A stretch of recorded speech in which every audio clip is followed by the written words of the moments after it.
Testing live stream audio, 1, 2, 1, 2.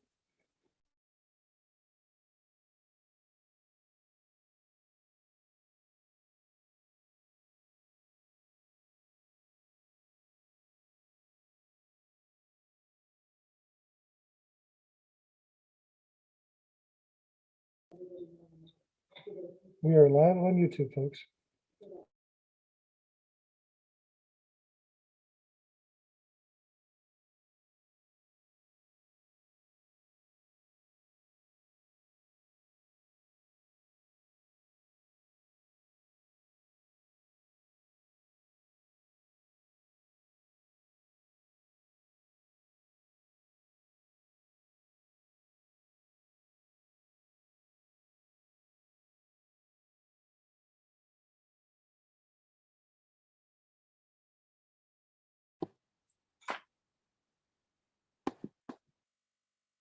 Good evening, everyone, and welcome to the Cartwright Elementary School District Governing Board Special Governing Board meeting of Thursday, February 4th, 2021 at 5:00 p.m.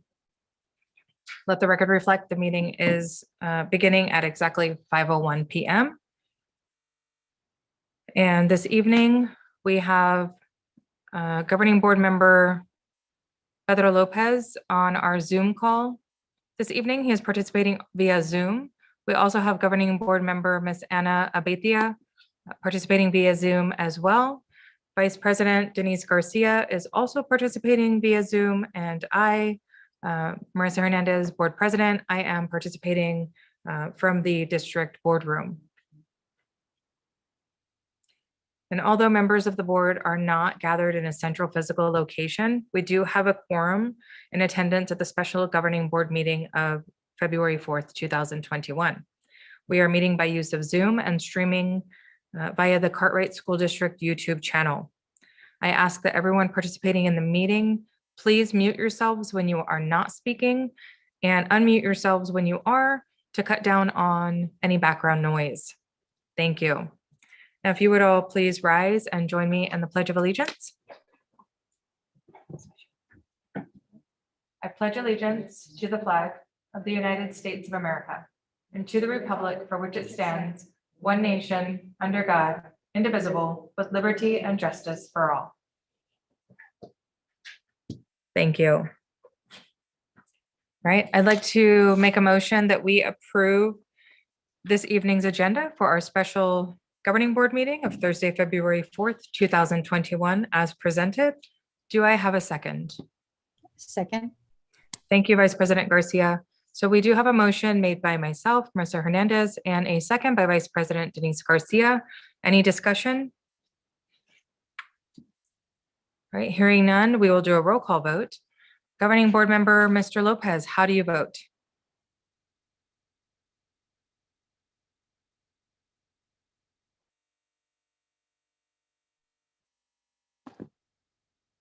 Mr. Lopez? All right, we'll come back to Mr. Lopez. Governing Board Member Abetia, how do you vote? Aye. Thank you, Ms. Abetia. Governing Board Vice President Garcia, how do you vote? I vote aye. Thank you, Ms. Garcia. One moment, please.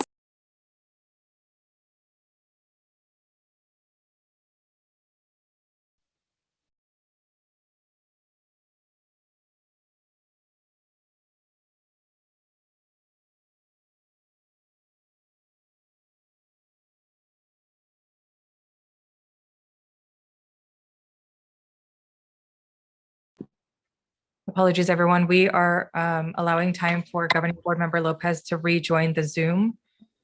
Madam President, I am online now. Thank you, Mr. Lopez. We were just voting on the agenda. How are you okay with voting on it? Yes, I vote aye. Perfect. Thank you. Motion carries unanimously, and we have an adopted agenda for this evening.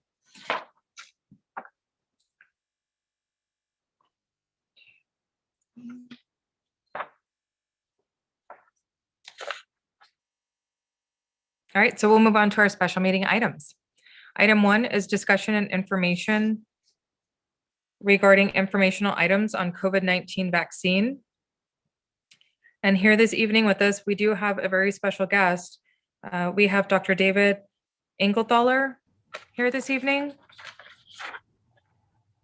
All right, so David Engelthaler is the co-director and associate professor of pathogen genomics division at TGen North. TGen North focuses on pathogen genomics with a specific mission to advance clinical medicine, public health, and biodefense. Dave is also the executive director of the Southwest One Health Collaborative, director of the TGen North Clinical Laboratory, and co-director of the AZ COVID-19 Genomics Union. Dave has overseen the rapid development of TGen's FDA-allowed COVID-19 diagnostics tests, the standing up of a federally licensed COVID diagnostic laboratory, and the institution of the AZ COVID sequencing reference laboratory, all in support of the Arizona's public health and healthcare response. Dave is also overseeing or participating in multiple COVID research projects, from assessing the impact of COVID on HIV populations, to providing testing for clinical trials of new drugs, to environmental analysis. Just prior to the COVID-19 pandemic, Dave was overseeing research projects involving advancing our understanding of multi-drug resistant infections, development of novel genotyping techniques for genomic epidemiology and microbial forensics, fungal epidemiology and phylogenetics, and more.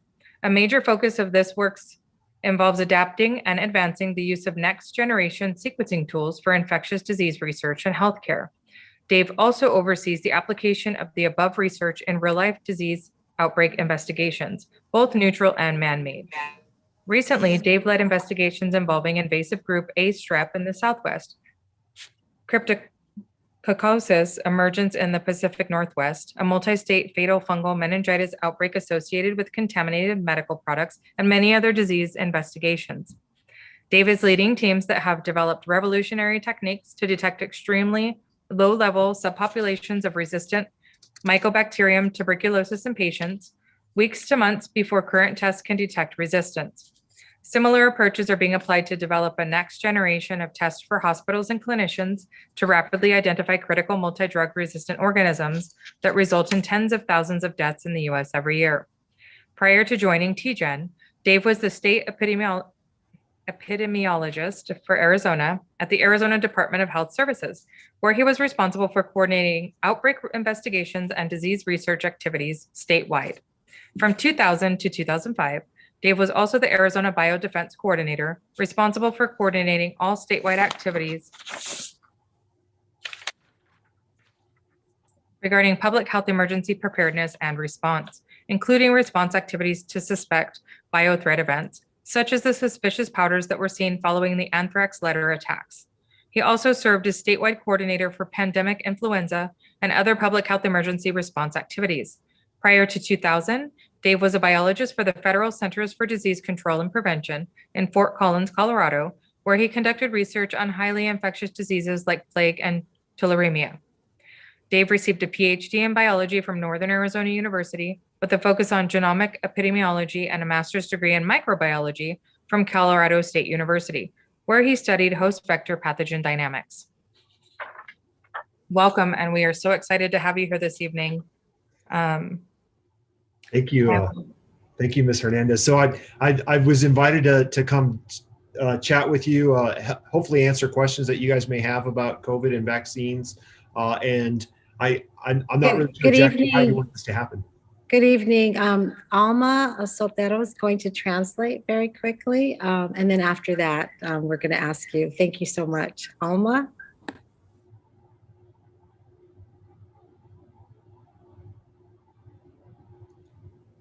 Sorry, I forgot to unmute my microphone. Good evening. Yo voy a traducir lo que acaba de leer la señora para ustedes que nos están escuchando, que hablan español. El señor David Engelthaler es el codirector y profesor asociado de la División de Genómica de Patógenos en TJ North. TJ North se centra en la genómica de patógenos con la misión específica de promover la medicina clínica, la salud pública y biodefensa. David también es el director ejecutivo de Southwest One Health Collaborative, director del laboratorio clínico TJ North y codirector de la Unión de Genómica Arizona COVID-19. Dave ha supervisado el desarrollo rápido de las pruebas de diagnóstico COVID-19 de T-Jane permitidas por la FDA, la creación de un laboratorio de diagnóstico COVID con licencia federal y la institución del laboratorio de referencias de secuenciación de Arizona COVID. Todo en apoyo de la respuesta de salud pública y atención médica de Arizona. David también está supervisando o participando en múltiples proyectos de investigación COVID, desde evaluar el impacto de COVID en las poblaciones con VIH para proporcionar pruebas para ensayos clínicos de nuevos fármacos hasta los análisis ambientales. Justo antes de la pandemia del COVID-19, David estaba supervisando la investigación de proyectos que implican el avance de nuestra comprensión acerca de la resistencia de infecciones a múltiples fármacos, el desarrollo de nuevas tecnologías de genotipificación para genómica, epidemiología y forense microbiana, epidemiología de hongos, filogenética y otras más. El enfoque principal de este trabajo implica la adaptación y el avance del uso de herramientas de secuenciación de próxima generación para la investigación de enfermedades infecciosas y asistencia sanitaria. Dave también supervisa la aplicación de lo anterior en investigaciones de brotes de enfermedad de la vida real, tanto naturales como artificiales. Recientemente, Dave dirigió investigaciones relacionadas con el grupo invasivo de Estreptococo A en el suroeste, el seguimiento de la criptococosis en el noroeste del Pacífico, un brote de meningitis micótica mortal asociada con productos médicos y muchas otras investigaciones de enfermedades.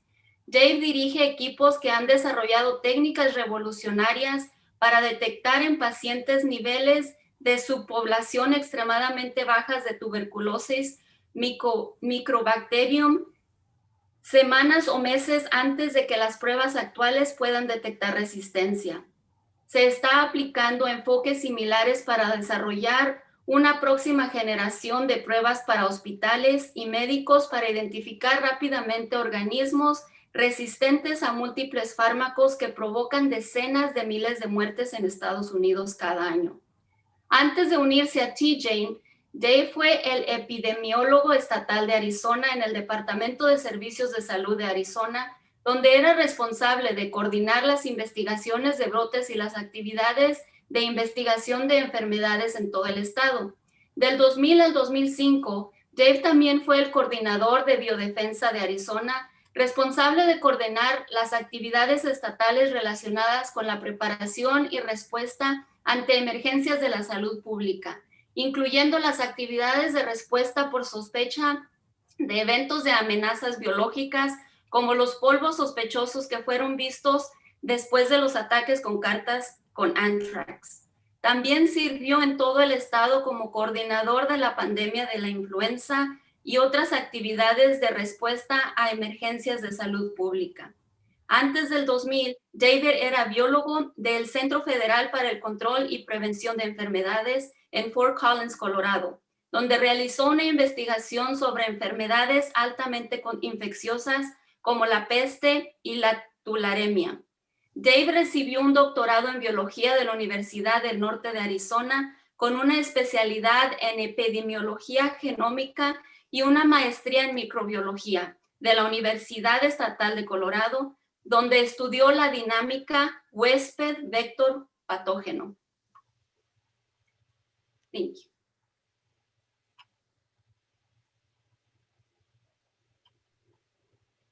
Thank you.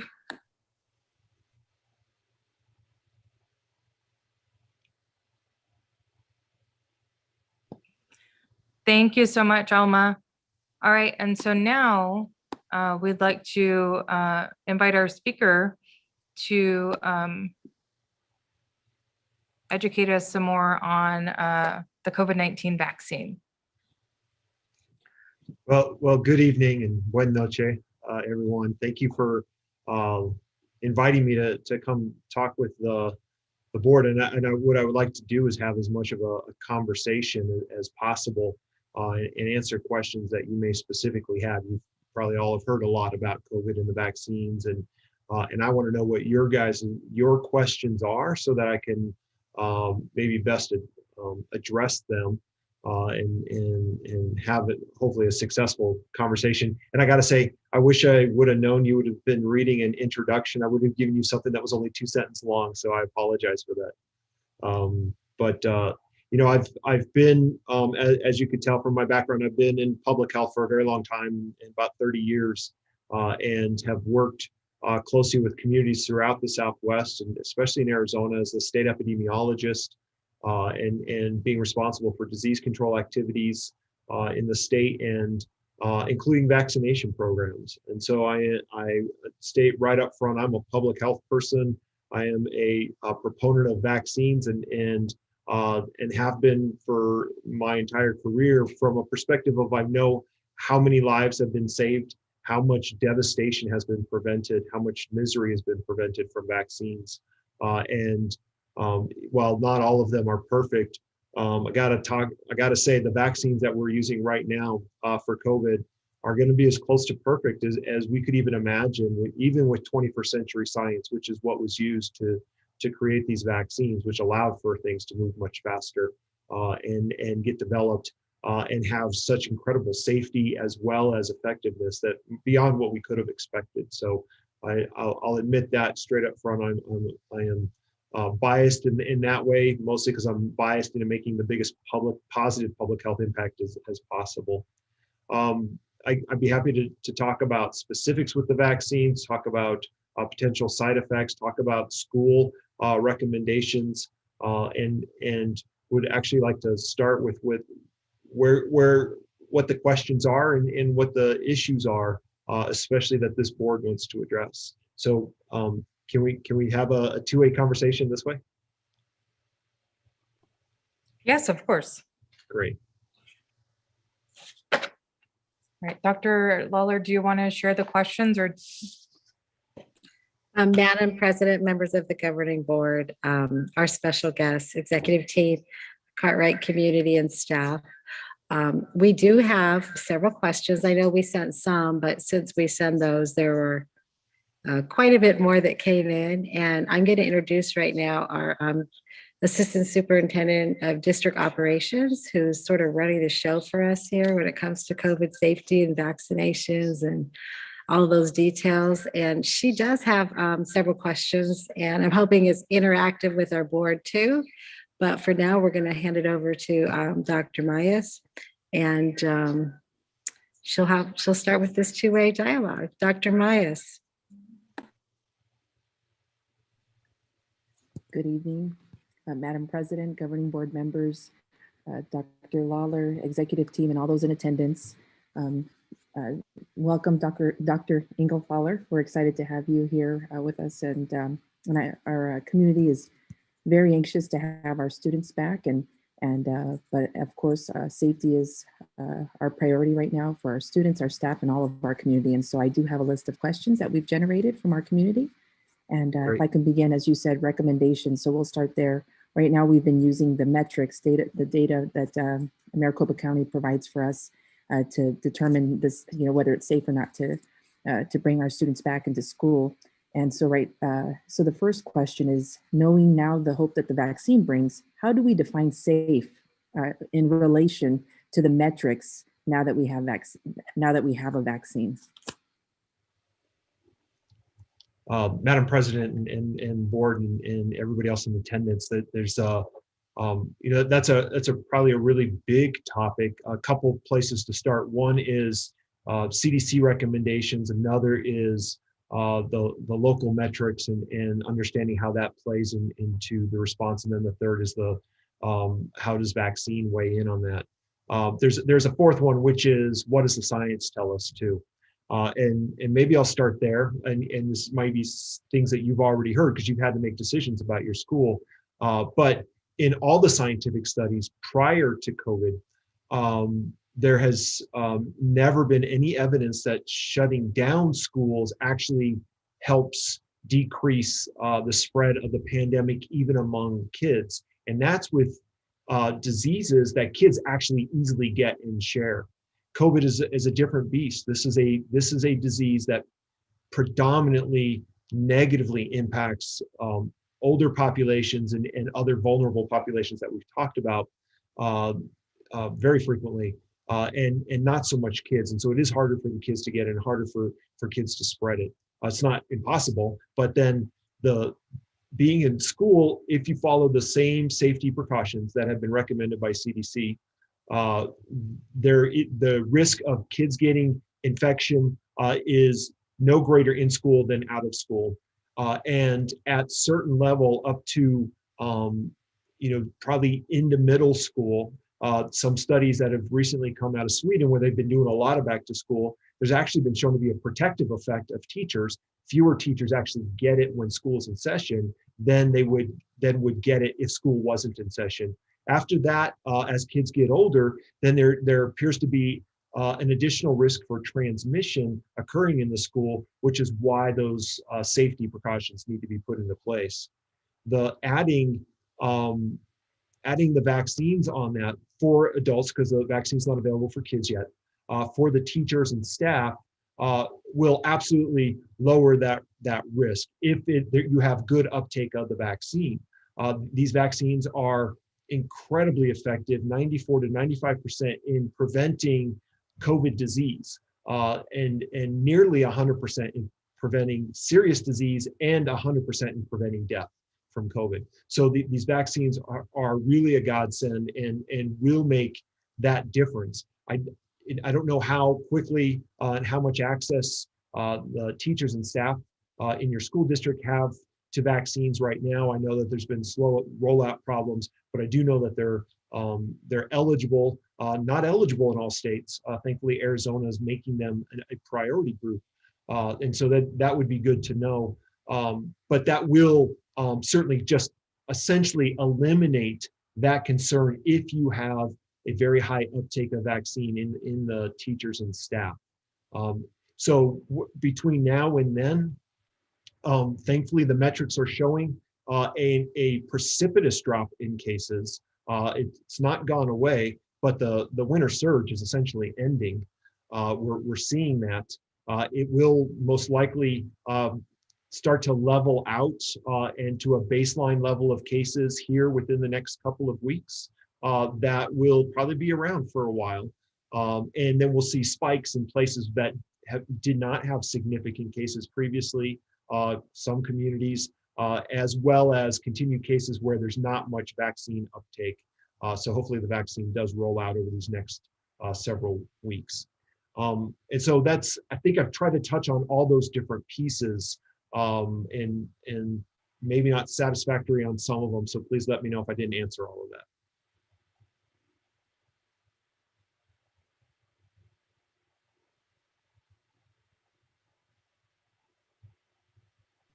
Okay, thank you. Thank you for that answer. So the next question is, how many days after the second dose is a person immune, and what is the time frame of immunity? Great question. What we know about this vaccine is by day 10 after the first dose, you actually get a tremendous amount of immunity, but the data, the way that the data is from the trials shows that you get maximal immunity by day 10 after the second dose. We don't know what that difference is, how much more immunity everybody's going to get from that second dose, but that's the way the trials were run. So the FDA recommendation and the FDA approval is really for this vaccine to be given in the 2-dose series. And the data shows maximal effect by day 10. And you probably have an increasing effect even after that. But by day 10 after that second dose. But there absolutely is a tremendous amount of immunity given by day 10 after the first dose. And the number of successful infections by that point drops off to, probably in the area of, I think we're talking about 90% effectiveness, and then between 80 and 90% effectiveness. And then by that day 10 after the second dose, you're up to that 95% effectiveness. Thank you. The next question speaks to the availability of the vaccine. You had mentioned that if we have high or good uptake of the vaccine, how it would eliminate concern. What if people are not able or willing to get the vaccine? And then knowing that our kids under 16 cannot be vaccinated, many staff have families that are their family members are not able to get vaccinated. And we are having some difficulty of some of our staff members booking first and second doses, just the limited doses. So how does that impact safety? So certainly, I believe the access to the vaccine is a real problem. If we don't have vaccine to get to staff and teachers, clearly then the effectiveness of vaccine in preventing transmission in the school setting is going to be limited. And that's a logistical issue working with the governments, both at the county, state, and federal level. And obviously, so that's a different issue. Another issue is then if it's available, but you do not have high uptake by the teachers and staff because of hesitancy, because of a variety of reasons that people are pushing back or not getting vaccine when it's being made available to them. That's an education issue. And I do believe, even being the former state FE and running vaccine programs, I do believe in personal choice, but I also think there's personal responsibility. And the vaccine itself is the way that we all can make a personal choice to help end this pandemic, to help keep the lives of our families safe, and to keep our students or your students safe and their families safe. And so that is maybe one of the most important things all of us can do. If we haven't been doing something else in this pandemic, this is one of the most important things we can do to bring it into that and make a safe environment and keep a safe environment. We cannot rely, we can't just have, like with a lot of other diseases, we have what would be called, maybe it's a disparaging term, but free riders, people that get benefit from vaccine in the population, but they don't actually get the vaccine themselves. In this particular case, those people that don't get the vaccine themselves will still be at risk. This virus will not go away, and this virus will find the cracks in the system and still spread to those that are susceptible and unfortunately cause serious disease in those that are vulnerable. And so that's one of the reasons why we have to address that issue of, if you have access to the vaccine, we really do need great uptake for personal reasons as well as for our communities.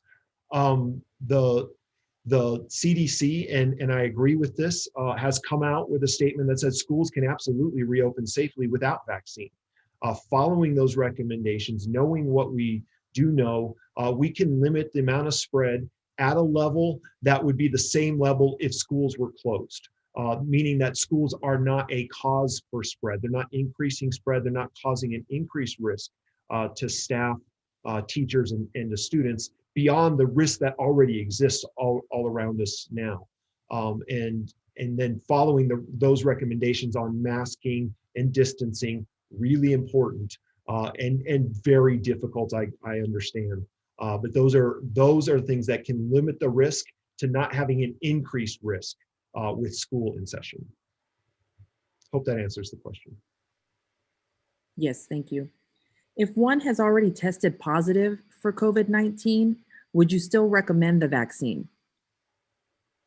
So the recommendation is yes, to even get a vaccine, even if you did have a COVID infection, if you've tested positive.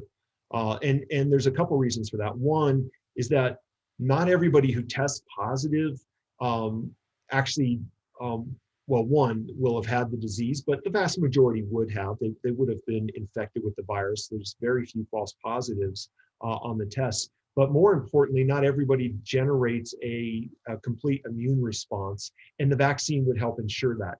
And the only way to really know that would be if you've been infected and then you show that you still have strong antibodies.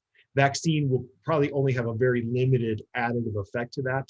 But if you don't have that evidence, if you didn't have a serology test following your infection, I would recommend getting the vaccine.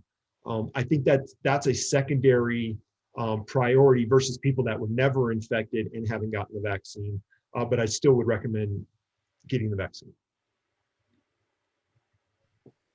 Thank you. Do vaccinated individuals pose a threat to non-vaccinated students? Sorry, do vaccinated individuals pose a threat to non-vaccinated? Yes. I do not, I don't see how they could pose a threat.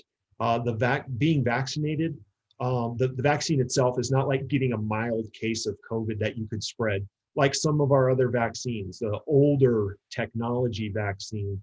These are vaccines that don't involve the virus, a killed form of the virus, or a live, mild form of the virus. It only involves really the blueprint chunk of genetic material to make a piece of the spike protein that your body responds to, and then will quickly attack if the virus gets into the body. So those individuals would not be a risk because they've been vaccinated. Do they have zero risk of getting infected after they've been vaccinated and spreading? They have a very small, currently undefined risk. So there's a theoretical possibility that people could still get the virus and potentially transmit it. But we think that risk is very, very low, because we do see the vast majority, 95% of these individuals will not develop disease. And if you don't develop disease, you typically are not to have enough virus in you to accidentally then infect someone, even if you do get infected following a vaccine. Hope that makes sense. Yes, it does. Thank you. What precautions are necessary in preventing allergic reactions to COVID-19 vaccine ingredients? So this is the one real adverse event that we have seen from this vaccine. And it wasn't really anticipated. It was seen at a very low level during the trials, which is this anaphylactic reaction for people that have really severe hypersensitivity reactions or severe allergies to components in the vaccine. Now, that's a very tough thing to know, but the recommendation is if you have a previous history of hypersensitivity to the point that you carry an EpiPen with you, and that could be for food reasons or whatnot, the recommendation is still get the vaccine, but they're going to monitor you for 15 minutes because you would develop that reaction that could lead to anaphylaxis during that time point. And then you get an epinephrine shot. But it's a very small percentage of that small percentage of people that have hypersensitivity reactions. We believe that the reaction is to what's essentially the lipid component that surrounds that genetic material that's part of the vaccine. And again, a very, very small percentage of the population is allergic to that. There hasn't been any identified deaths associated from anaphylaxis in these cases, but all the cases are being monitored very closely and trying to understand how can we identify those individuals ahead of time. But again, it's on the very low end of it and much lower than some of the other adverse events that we get from some other vaccines, because they have a lot of other components to it that people can have a response to. So that's the biggest one. And I just want to mention the other reactions that people get, side effects from the vaccine, are really standard and very expected. The shoulder pain that you get from the shot, and some people it can be pretty intense for a couple days. You feel it, like you hurt your muscle or something, and then maybe some mild cold-like symptoms following that first shot. But after the second shot, there's a much higher percentage of people that do feel sluggish, fatigue, maybe cold-like symptoms, and all you're feeling there is your body's immune system really getting ramped up from that second dose. And that means the vaccine is working tremendously well. It's part of why we have such high effectiveness, is that these vaccines really get the immune system going.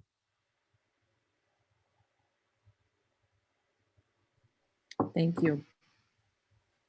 Does the vaccine impact fertility? Is it safe for women who wish to become pregnant?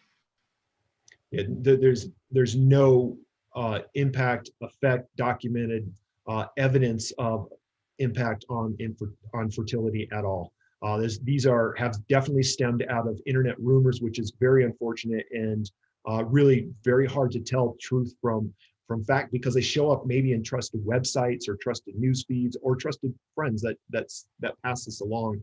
It's really important for us to make sure that these types of rumors are not passed around, because these truly are deadly, because it prevents people from getting vaccinated, which will save lives.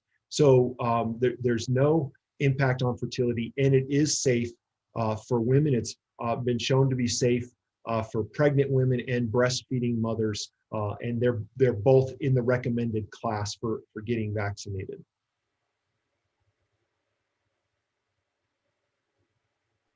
Thank you.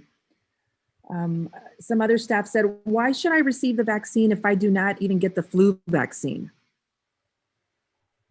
Yeah, I get it. A lot of people don't get the flu vaccine because, the flu vaccine's a different beast. It's actually nowhere near as effective. It's about 50% effective. It's really important because overall it lessens the number of deaths in the highest risk groups, which are the elderly and very young children. And so the rest of us try to get it to lower the amount of spread, but not for ourselves, really to save grandma and to save baby. The COVID vaccine is, again, highly effective. So 95% effective versus 50% effective for flu vaccine.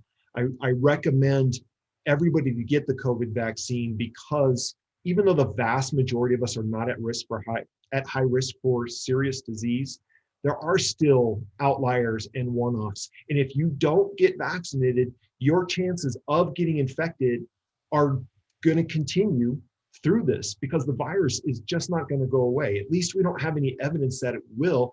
In fact, when coronaviruses become adapted to humans, they tend to stick around and continue to pass through. And the only way to ensure that you don't get it, and don't give it to somebody that is highly vulnerable and can die from it, even if you're not, will be to get vaccinated, or to get sick and shelter in place and hope you survive. And I don't recommend that strategy. Thank you. After receiving both doses, how long will I be immune how long will I be immune? Right now, we don't fully know how long immunity will last. The data from the trials is still being collected. So we actually have data going out 9-10 months from some of the initial ones, where people still have a very robust immune response. So if we look at that, we know it's going to last for many, many months, maybe upwards of a year or more. When we look at our immune response to other coronaviruses, the thought is that typically lasts for at least a couple years, and then it starts to wane. And that's from data looking at people getting infected with the same type of coronavirus. They typically don't, except after multiple years, because of typically the antibodies that they have, but more importantly probably is the innate immune system, or the other parts of your immune system that we don't measure very easily. Those actually can last a very long time as well. So we do think it at least a year, and it could be longer than that. And the thought is that we may have to have an annual booster like we do for flu and some other immunizations. Thank you. What if I have the vaccine and I'm exposed to COVID-19? Should I still quarantine? Great question. And also, people are also asking, once they have that first dose, should they still get the second after they've been exposed as well? Yeah, so the first question, if you've been vaccinated and you are still, and you hadn't gotten your second dose yet, and it had actually, you haven't gotten your second dose and it hasn't been 10 days after that second dose, you should still consider yourself potentially at risk for developing disease and potentially then spreading it. And so, yeah, the recommendation would still be to quarantine if you have a close contact exposure, and that is, what we know is being within 6 feet of an infected individual for more than 15 minutes. So yes, even though your chances are really good that you have immunity by that point, even 10 days after that first shot, you should still consider that. After that 10th, the CDC's very broad recommendation is yes, you should still consider that you may possibly been exposed, because you could be in that 5% of individuals that may not develop a full immune response. I think that that's going to be on a case-by-case basis, and that risk to me is going to be very low. And I have a hard time saying, yeah, even after you've been vaccinated, 10 days after your second dose, you should still quarantine following a known exposure. But that's I'll be interested now, because we're going to get updated public health recommendations. The safest is to say yes, you should be in quarantine, but it may not really provide much additional protection beyond what you've already got from the vaccine. Thank you. And I'm sorry, you said if one has only received the first dose, then they have the virus, and they actually test positive for the virus. Should they still get the second dose?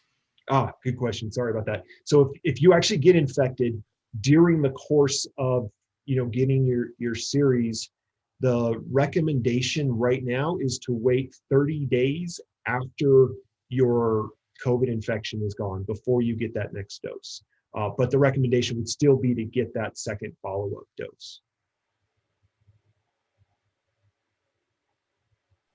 Thank you. Why are 2 doses necessary? Well, as I mentioned, the FDA's trials are the trials that were reviewed, I should say, by the FDA's from the vaccine makers were reviewed with data from 2 doses. And then that's what the FDA approved. So going beyond or doing something other than the 2 doses would be essentially an off-label use of this vaccine. It doesn't mean that it's not safe. And in fact, in some countries, in Europe especially, they are delaying that second dose for several weeks to maybe even a few months to make sure that they got enough doses to get as many first doses into people as possible. I think that there's real good arguments for that because of the information that we've got from the trials. People get a very high level of immune response even after that first dose. But we don't know, will that last long enough? And is it good enough long term? The concern for me is that we lose people to follow up. If we don't make and really inform people that second dose is important to get the full amount of immunity, and we don't track them pretty well, it's going to be very hard to get them later on. If we say, don't worry about it, we need to save doses for as many first dose people as possible. So it's to me, there's pros and cons on that. The CDC right now is coming down on the side of get the 2 doses during the regular time frame. If that second dose is delayed by a couple weeks, that's okay, but get that second dose. And that's primarily because we know that the vaccine works really well that way. If that second dose is delayed for several more weeks, most likely that'll be fine. You don't need to start the series over again. You will still have a strong immune response from that first dose, that the second dose is going to still act as a great booster, probably even a couple months after that first dose. Thank you. You mentioned FDA approval. So can you confirm, are both the Pfizer and Moderna vaccines FDA approved? Absolutely. They were both received emergency use authorization approval in December. And then that's when vaccines started to occur after that. There are a couple more vaccines that are in the pipeline that are being submitted to the FDA for approval. They look like they have great efficacy as well, even though it might be a little bit lower than what we're seeing. These vaccines, the newer ones, have some benefit. One of them does not need 2 doses. They do not need to be kept at this stored in these ultra cold freezers because they're made differently, but they don't seem to have as high effectiveness, maybe somewhere between 70 and 90%. But there are going to be more that are coming out, but they will not be made available to anyone in the US unless the FDA has approved them. Thank you for clarifying that. Many of our staff may only have one dose and have trouble getting that second dose. Is it safe to return to school with only one dose? I believe it is. I think you should still treat like you haven't been vaccinated. And that just means take all those precautions. Don't let your guard down. Still do all the recommended safety procedures if you only have the one dose. Because then the good news is that even if somebody slips up and you have an exposure, you still have a lot of protection from developing disease after that first dose. So again, the CDC's recommendations say the schools can open even without teachers and staff getting vaccine if they do it safely, but getting that first dose is going to add a really nice layer of protection in there.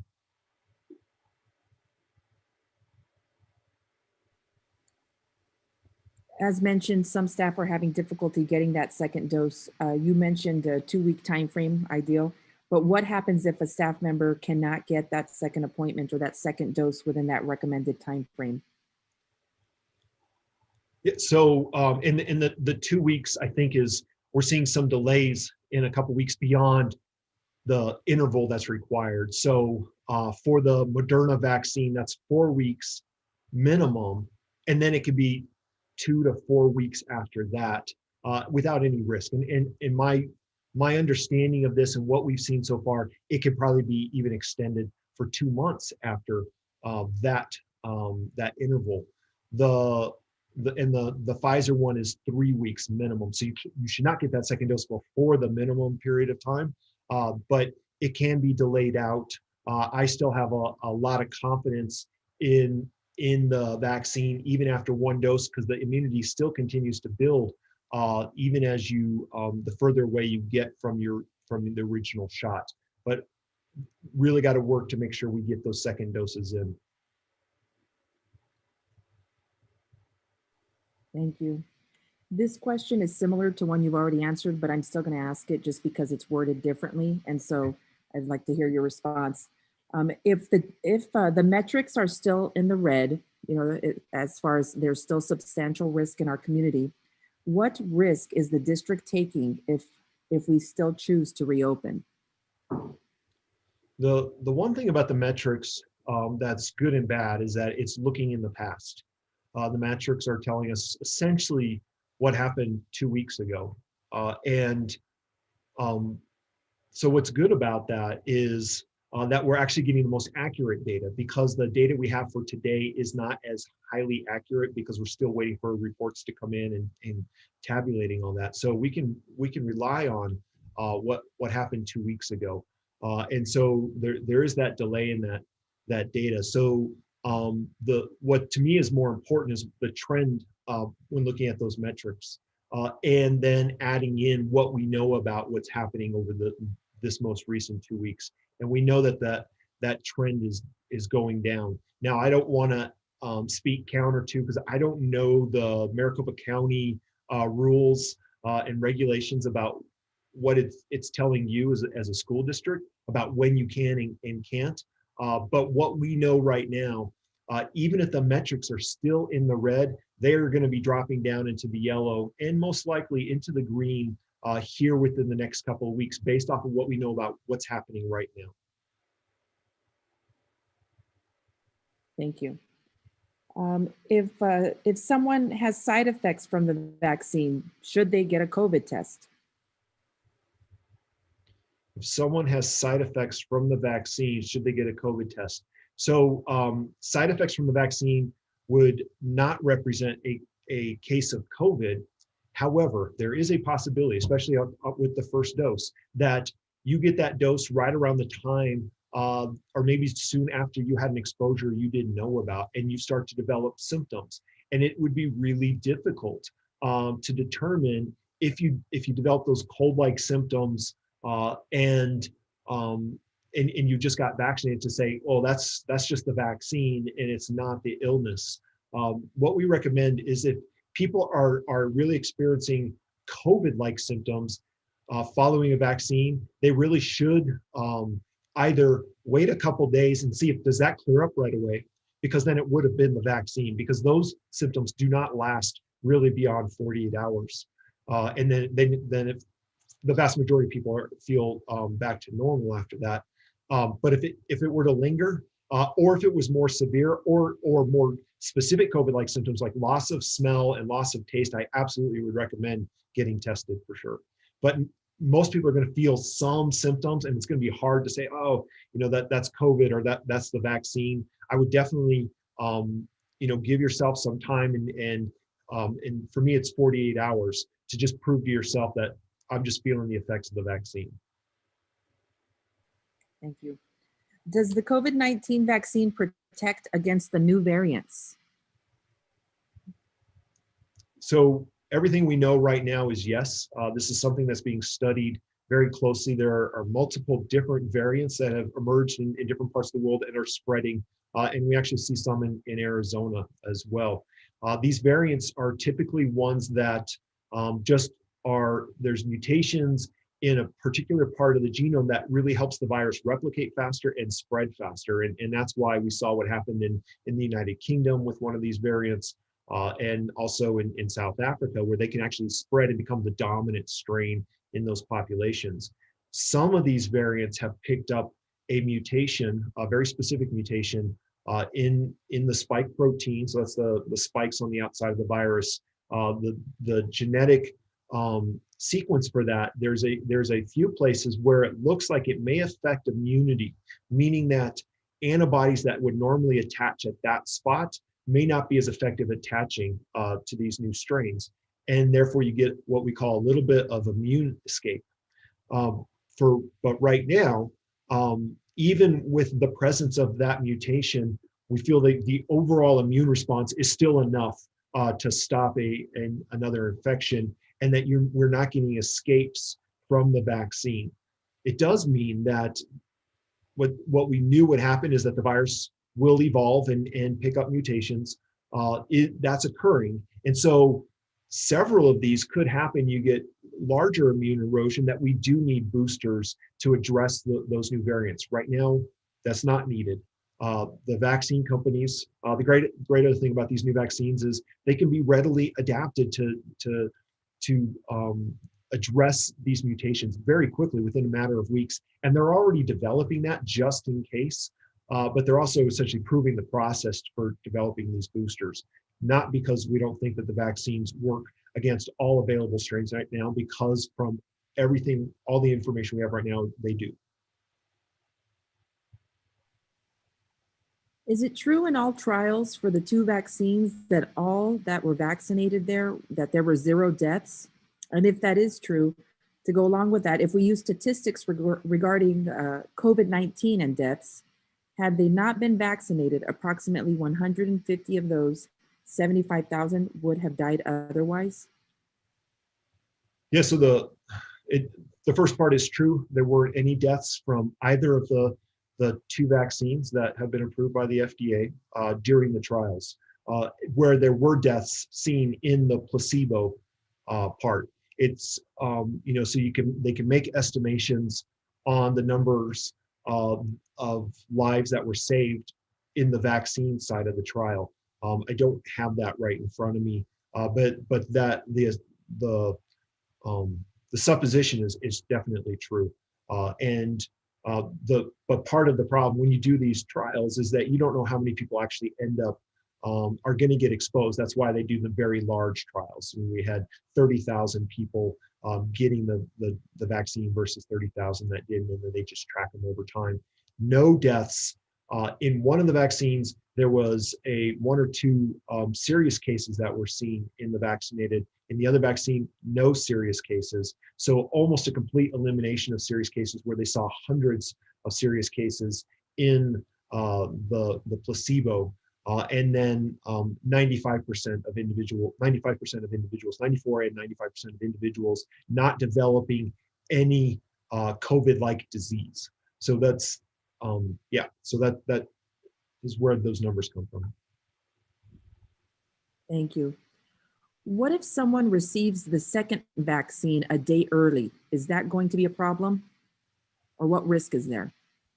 A day earlier than the recommended interval, I don't believe that there's a risk there. But we just don't want to make that as policy that you could get it early, because the earlier you get it, you have a chance of not getting as much of a booster as you would at that interval. So a day early, it's not likely to be any kind of a problem. And the other reason that they wouldn't do make this a policy to necessarily allow that is because the FDA didn't approve it that way. The trials were done in a very specific way, and then that's how the approvals come out. But a day or two is not going to change anything. Thank you. What are the worst risks someone has to take, to get the vaccine? What are the worst risks someone has if taking the vaccine? Does that make sense? So, what are the worst For those risks? that are fearful to get the vaccine. Mhm. What are the biggest risks by getting the vaccine? Yes. Yeah, so I think really the number one risk by getting the vaccine is that very small percentage of the population that may have that hypersensitivity reaction. Other than that, we don't have any known risks for people who shouldn't get vaccinated. It's people who are allergic to the components of the vaccine, and usually you wouldn't know that unless you already had some hypersensitivity to something else and carried an EpiPen around with you. And as opposed to the upside. Sorry, let me say one more small minor risk, and that's going to be people who actually feel like they got a mild disease because of the immune response to that, and they have to miss work for a day or two. That's an identifiable risk as well. But that's obviously very minor compared to the risk of not getting the vaccine, meaning that you will always be at risk of getting infected until such time that the virus is gone, and we don't know when that might happen. Thank you. Do you believe educators who choose to become vaccinated with the COVID-19 vaccine are saving lives? 100%. They're my heroes. Well, educators are my heroes anyways, but those that are doing it and are they, right now, unfortunately, that actually comes across as a brave stance. It's a leadership stance. It's saying, I'm going to do this so that I can do my job and make sure that those around me are safe and I'm not part of the rest of the pandemic moving forward. I'm hopefully being a leader in my community. That's not to castigate those that for personal reasons absolutely refuse to get vaccinated, but because they may have reasons. Maybe they have religious reasons, and I can't argue against that. But those people will still be at risk, and I don't want anybody to still be at risk after we get through all this. Thank you. Based on CDC guidance, most people are not hosting gatherings or gathering together with family, and they're pretty much staying away from each other and isolating themselves. And so in this upcoming year, is it safe to assume that once everyone in one's family circle of friends is fully vaccinated, meaning having both doses after 14 days after that, can they start to gather in social settings again in their homes without worrying about spreading the deadly virus? One, if everybody in your social bubble is vaccinated, yes. I definitely think that you're meeting together as a group is fine. It's when those social bubbles start to interact with each other or even larger gatherings, that's the concern. I don't think we'll get there till summer, till we have a very large uptake of vaccine. And unfortunately, we're gonna have a lot more cases, but we're gonna have a lot of immunity in our communities that's really gonna slow down that spread. The people who don't get vaccinated will still be the ones at risk. But that's going to be a smaller proportion of the overall population. If you're vaccinated, your friends and whatnot, you're going to be protected, and we will definitely start to feel like we can go back to normal life. We would not have to wear a mask everywhere. But that, again, won't happen probably till the summer. I think between now and then, we still have to act like we're a community at risk. We still mask up, we still stay distant. And at some point, we're going to get to high enough levels of immunity, and that virus is going to drop to very low, that all of the protected ones can start probably going back to a normal lifestyle. Thank you. Do you foresee the vaccine becoming a part of the list of vaccinations required or shots required for students to attend school in the future? This is a really interesting question, because we know that the kids are the lowest risk. And do you vaccinate those that are at the lowest risk? And I don't just mean lowest risk at disease, lowest risk at transmission. So to me, that's a lot of energy and money being put where you have the least effect. However, I haven't seen enough modeling to understand in a population that has largely been immunized, has been through the pandemic, and may start to have waning immunity after a couple of years. What does it mean to vaccinate only the kids from this? We vaccinate kids for MMR because then they get very long lasting immunity from that. And then college age students get it again. And so we have a lot of immunity that carries out for many years. I don't know that that's going to happen with this. And I'm not sure that kids will be the priority target for annual vaccinations moving forward. That might be, but I wouldn't push for that right now. There's not enough evidence to say that that would make a big difference on our population. Thank you. I know you spoke a bit about the variants.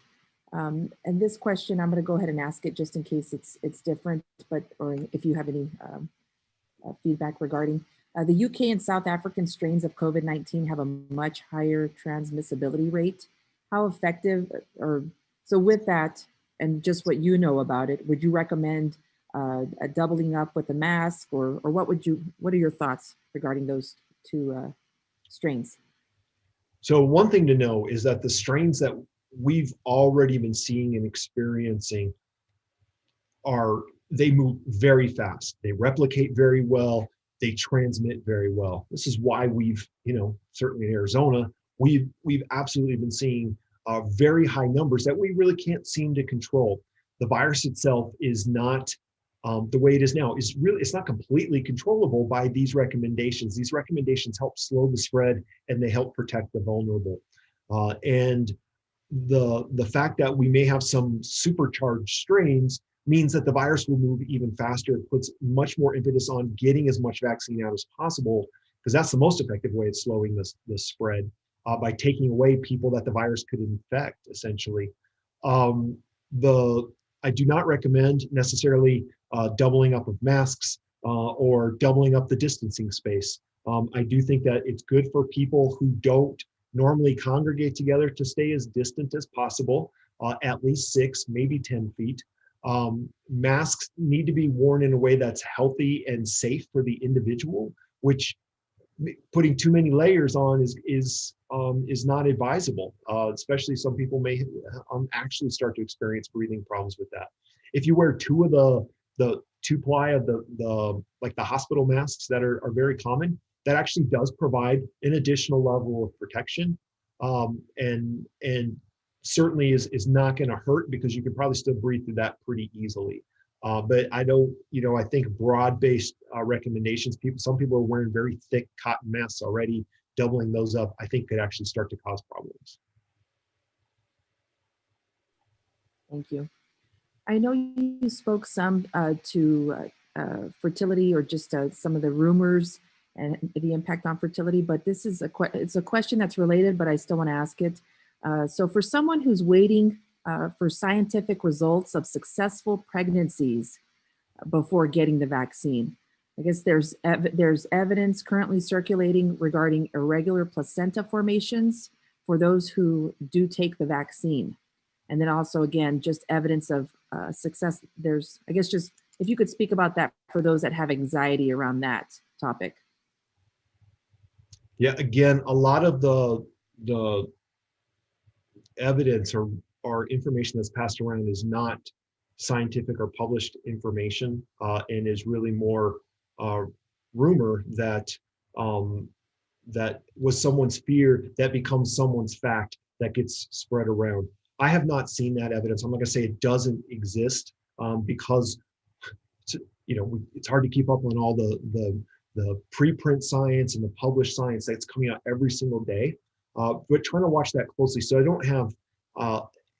don't know of any evidence that would suggest that that there is any negative effects on pregnant women from the vaccine. And in fact, the most recent information coming out from CDC, who does, and I know a lot of the folks at CDC, it's not just some government bureaucracy, they're great scientists and they're watching this very closely. They are recommending that pregnant women still get vaccinated. And I have a sister-in-law who's pregnant right now. She's a healthcare worker, and she's been vaccinated, thankfully. And that's not evidence of anything other than my comfort of getting vaccinated. Thank you. You mentioned after having the first dose, if someone ends up being exposed and testing positive for the virus, to wait 30 days till after that period before getting the second dose. What if someone doesn't even know that they had the virus? They're asymptomatic, and so then they get that second dose. Are there risks for those individuals? No, the biggest or a risk, dose at all? Yeah, the biggest risk is going to be really a walloping immune response, because if you're actively infected and your immune system's already going because you're infected and you get vaccine, the risk would be you have even more of a strong immune response that will most likely help clear the virus faster. But you may feel it, and maybe that becomes additive to the symptoms that you have, but not a danger from that. You spoke about children being the lowest risk for transmission. However, we had a meeting with our parents, and of course our parents are very concerned about their children and the fact that while the vaccine is available to educators, we know that we've seen a rise in the number of cases for children testing positive for the virus. And so what would you say to the concerned parent who knows that the vaccine is not available for their child and they're worried about their child's safety, as well as, while the risk may be low, their child bringing the virus home to the family? Yeah, so everything that we know about children is that, if you're younger than 10, the overall risk has been low and has remained low. Even though we've seen more cases in kids, that is because we've seen much more cases in the overall population. So the fraction that are kids that get infected, which is still very small, has remained low, and that hasn't changed. There's not a bigger risk for kids at this age, as well as then the number of studies that have been done. And I don't know of one, say, like in the last month, but throughout the course of the pandemic in other countries and here, the risk for transmission from kid to kid is very low. I mean, it's just comparably, it doesn't even compare than the risk of transmission from adult to adult. So in schools, the risk is transmission between teachers and staff that aren't necessarily maybe following as many protections as possible. Not even from students to teachers, potentially the other way, from teachers to students, if there's an infected teacher and is not following the recommendations and is potentially exposing their students more than they should. The risk for serious disease is absolutely lower than the risk for influenza. There's no doubt about this. Many studies have shown this for these younger age populations. Right about 10 years, the risk for a serious disease from COVID becomes about the same as influenza. And then as the students get older, the risk for serious disease from COVID increases over influenza. And by the time we're talking older populations, 50 and over, now it's about a 13 times risk for serious disease from COVID than influenza. And I just use that as a comparator because we have to deal with influenza every single year.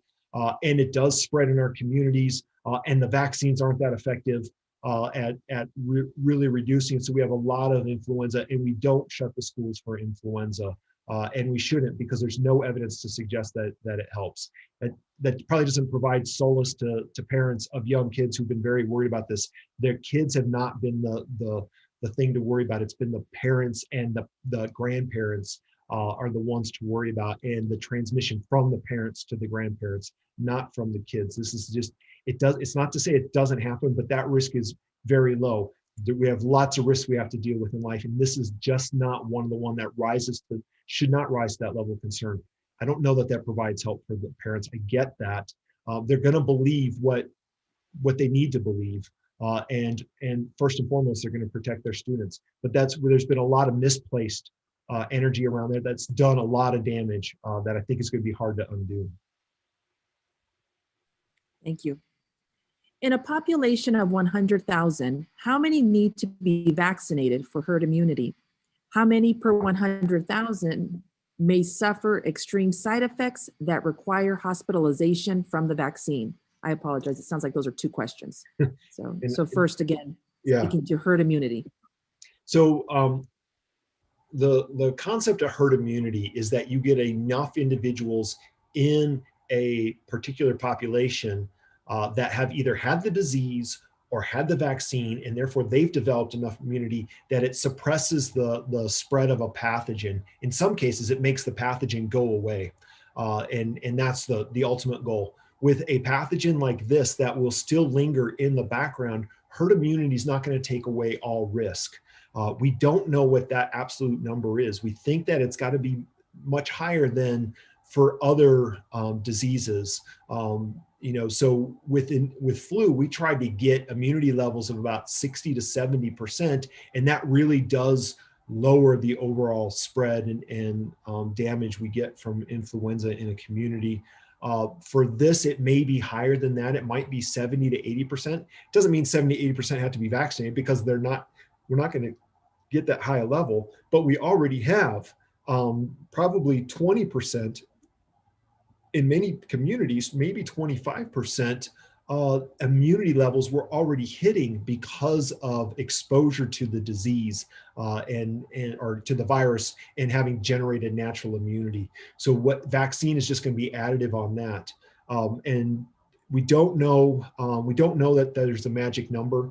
I typically talk about community immunity rather than herd immunity. One, because we live in communities, not in herds, but because every community will be a little bit different, and it will depend on how much that community, what are the kind of the age groups in that community, and how much they have kind of followed the recommendations, how much virus, what strains are still present. So there's a lot of factors in there, which means we can't have an absolute number. But my feeling is we got to get to about 70%. At a minimum of immunity, which is a combination of vaccine and previous exposure and natural immunity from that, before we really feel like we can get back to a normal state, knowing full well that those that don't get vaccinated or didn't have disease are still going to be at risk. Thank you. If the CDC does not recommend congregate settings, how can we endorse returning to school? What makes schools different from a family get-together? That's a great question. So getting back together in schools is only if the recommendations are being followed for distancing and masking. The family get-togethers, the problem there is if you have multiple family members or friends that aren't in a social bubble and seeing each other every day, they have their own bubbles, and then they're bringing that into your bubble. And if you're not, which we don't oftentimes with family, following those recommendations of masking and distancing, then you have the risk for spread. People are gathering indoors oftentimes and without masks, and that's where we definitely do see spread. People coming from other bubbles coming into your bubble. In a school setting, the thought is that, okay, we're going to follow as much as possible these recommendations for masking and distancing and airflow and all of that. That's going to reduce that risk that you're not reducing in a family congregate setting.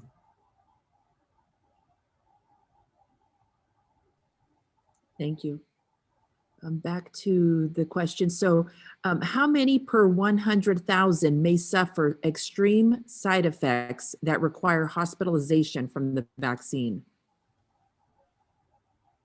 I don't have that number. The number is going to be exceedingly low and will, from what we know, will only include those individuals with that hypersensitivity type reaction that develop an anaphylaxis for which you have a serious enough anaphylaxis that you do need to be hospitalized and monitored. Most of the people that have developed an anaphylaxis get an EpiPen shot and they recover right away, and there's no lasting effect and no need for hospitalization. I don't know that there is that we actually have a number for how many we can expect out of 100,000 that would fall into that category. We don't have other side effects that are serious enough that would cause hospitalization. So I don't have that actual number in front of me. Thank you. For those who are unable to have the vaccine due to known allergies that may include the same ingredients as in the flu shot, therefore being susceptible to the virus and spreading it to fragile family members, although this may be a smaller population in our district, what type of resolve would you suggest? So I'm sorry, even though that was a long question, can I ask you to read it one more time? I think I missed the first part. No problem. For those who may be unable to have the vaccine due to known allergies that may include the same ingredients as in the flu shot, therefore being susceptible to the virus and spreading it to fragile family members. Although this may be a smaller population in our district, what type of resolve would you suggest?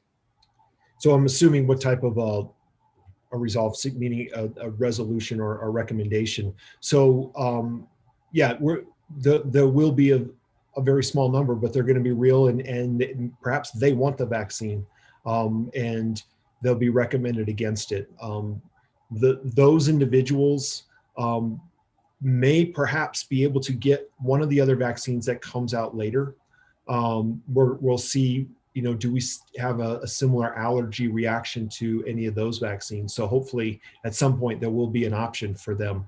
But in the meantime, they're going to have to be considered part of the population that is at risk for getting exposed and then for transmitting to other people who are at risk, meaning still following all the recommendations. And even if the rest of society is getting back to something normal, I would still recommend that they mask to protect themselves. One of the things that we tell people is that if right now, if you're young and healthy, you should act like you have the virus right now and prevent yourself from exposing it to others. So mask and distance and get vaccinated. But if you're one of those that are at risk for height, or vulnerable for getting disease, we want you to think that everybody else is infected, and you got to do things to protect yourself, because not everybody can do everything to protect you.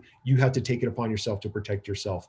And so hopefully, like I said, in that small section of society that can't get these vaccines right now, hopefully there'll be some additional options for them here in the coming months.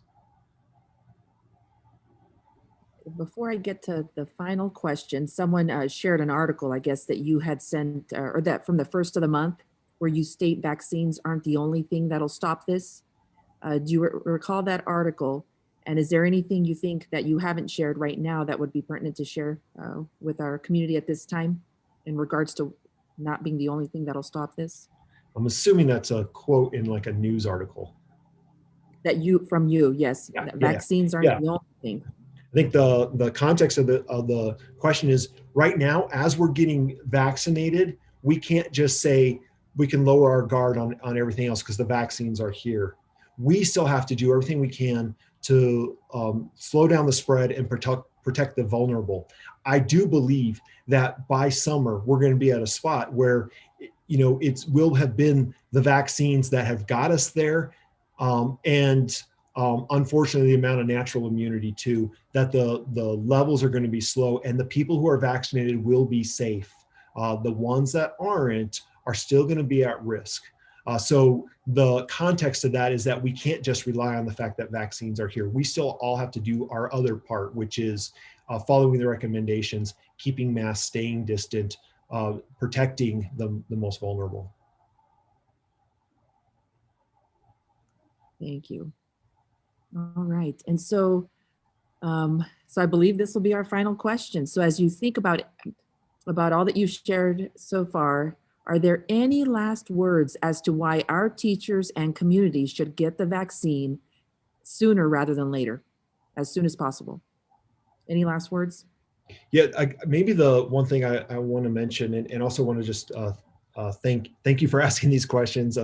Thank you to the president and the board members, and realizing what an incredibly tough job you have, not only through this pandemic, but now having to make some of these decisions. But I think that you all are in a really, really important spot of encouraging your teachers and the community that you serve, the families, especially those that are high risk that are eligible for vaccine, to get vaccinated. It is the way out of this pandemic. It is what will protect you, will protect those that are most vulnerable, hopefully that can get vaccinated. And then eventually, once it's available to the general public, getting the rest of those families vaccinated. We are blessed, even though this has been one of the worst things that we've ever had to go through. We're blessed that it's happening in today's day and age, where we do have 21st century science and technology and medicine coming to bear on this. And so better treatments have come out of this. We've learned quickly how to track and trace this virus, that we actually have saved lives.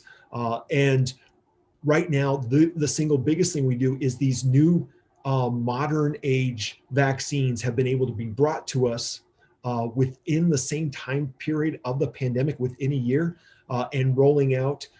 That's a gift that we should not not just throw away or even look at casually. This is something that is now allowing us, especially anybody who can get vaccinated, to make a real difference. You will save lives by getting vaccinated. Thank you. And sorry, I said that was the last one, but I was kidding. If the vaccine isn't available to those 16 years and young or younger, due to the information that you've provided, that children are less likely to receive and transmit the virus, what would you recommend for children in that age bracket that can't receive the vaccine, yet have life-threatening medical issues like cancer and autoimmune disease? If children fit into that high risk category that we would look at in our elderly populations or adults with multiple comorbidities, if they truly fit into that high risk category of getting serious disease, I do not recommend that they're in the classroom until we really get to that level of herd immunity. And even then, I still want to find a way to make sure that they can get vaccinated. There are vaccines that are going through pediatric trials right now. There will be vaccines for kids, but between now and then, I would not recommend that they are being exposed. Even though the risk to them is lower getting transmitted from another kid, the risk of serious disease is still real, and we still have people that do die in these vulnerable populations. And I want us to spend as much time protecting them as possible. That's why the rest of us should get vaccinated for sure. But yeah, that would be my recommendation. Thank you. I think that was very important for us to know. All right, Dr. Lawler. Board President. All right. Thank you for being willing to ask all the questions as a point of contact, Dr. Mayes. I really appreciate that. Also, to everyone that asked questions, we really appreciate you reaching out so that we could have great questions and responses at this evening's informational session. And without all of you, we wouldn't be able to make this as successful as it is. And we appreciate your confidence in us in providing those questions, and also to our board members who provided and had questions readily available to ask as well. Thank you for being well prepared. It's definitely a big decision. I appreciate you being here this evening and helping to provide some answers, and I hope that it does help our staff and our community as well, who is in attendance via our YouTube channel. I got my vaccine and I feel fine. I'm still alive. How you said earlier, it was important that leaders step up and they get vaccinated as well, and that's part of their role. That's exactly what we did here at Cartwright. Although I did feel a little guilty that I was getting a vaccine. So there's that part of it too, where people feel a little bit guilty that they're in that phase 1 and phase 1A and 1B population, when so many others wish that they could get vaccinated, and it's just not time based on the prioritization of the vaccine at this time. So we definitely appreciate you being here. Are there any other questions or concerns? Does the governing board have any further questions?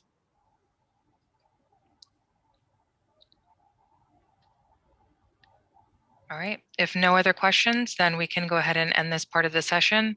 We definitely appreciate you being here this evening with us. And we look forward to our vaccine future.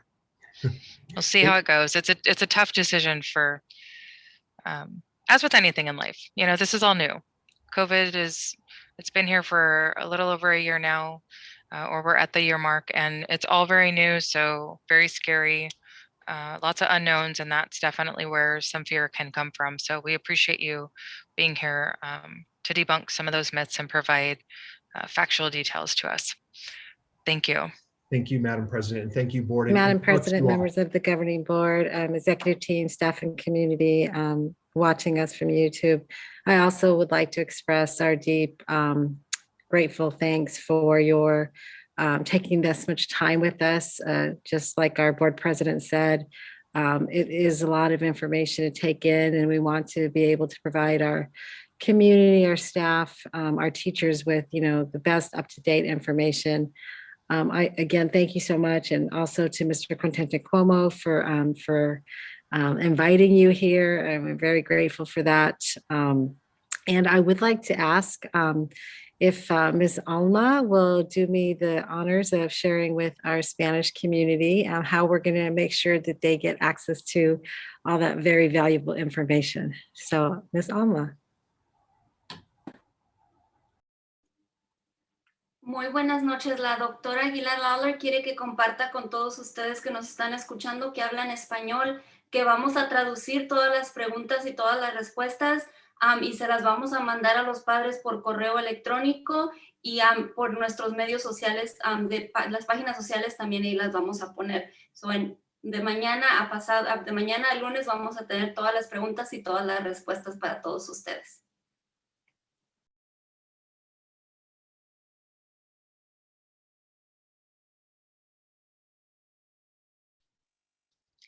Thank you, Alma.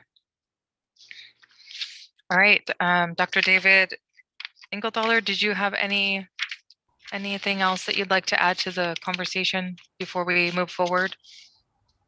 No, thank you, Madam President and board. Sorry for jumping in there. It's okay. It's been an absolute pleasure, and I'm glad that you all had just amazing questions. And I'm sorry I didn't see the questions ahead of time, but this was great, and hopefully I provided some value and my best to you in making these decisions and leading your community. And I'm honored to have been in working with you guys. And you can still find me if there's follow-up questions. I'm happy to help out at any time. So thank you. Thank you. We definitely appreciate you being here for us. And for anyone that's interested, Dr. David Engelthaler does have some podcasts, very interesting information. Some of it is some of the responses from this evening's questions were actually answered in the podcast. I did take the opportunity to listen to a couple of them on my way over here this evening, and very informative. So I appreciate that you also have the podcasts on TGen as well. We look forward to potentially seeing you here in the future and appreciate that you were so open and willing to have this dialogue with us. Thank you. All right, and if no further questions or concerns, we will go ahead and move on to item 2. Dr. David Engelthaler, you are more than welcome to join us, but please don't feel obligated. I have to run. So You have a fabulous evening. Thank you. you too. All right, so we will move on to item 2, which is our COVID-19 in-person school discussion. Dr. Leanne Aguilar-Lawler. Thank you, Governing Board President, members of the Governing Board, my team, and our audience. Tonight, I just wanted to say thank you to all of you who have provided us since our January Governing Board meeting when we announced the possibility of coming in person. Our parents, our Cartwright Education Association, staff members, teachers, principals. It has been just incredible to be able to listen to all of your feedback, and just everything that you've shared has just really been extremely valuable. Safety, I've learned some things. Obviously safety has been a primary concern throughout this entire pandemic. And you've all been so open and flexible and patient, but it's not so much that obviously safety is number one, but you have shared that you want to make sure that we all know that the metrics still don't look really good. The other thing that many of you shared is that as much as you want to come back in person, that you finally got in the groove, whether you're a parent or a scholar or a teacher. You finally got distance learning down. And it seems like if we go back in person, it might, this change might interfere with what seems to be going really well right now. I also heard from many teachers that they're just cannot wait to start in-person school again, that's something, that they really want to do. And then we also heard from our parents. We had a wonderful parent council meeting this past Monday, and they asked so many wonderful questions. And of course, they are the community that we serve.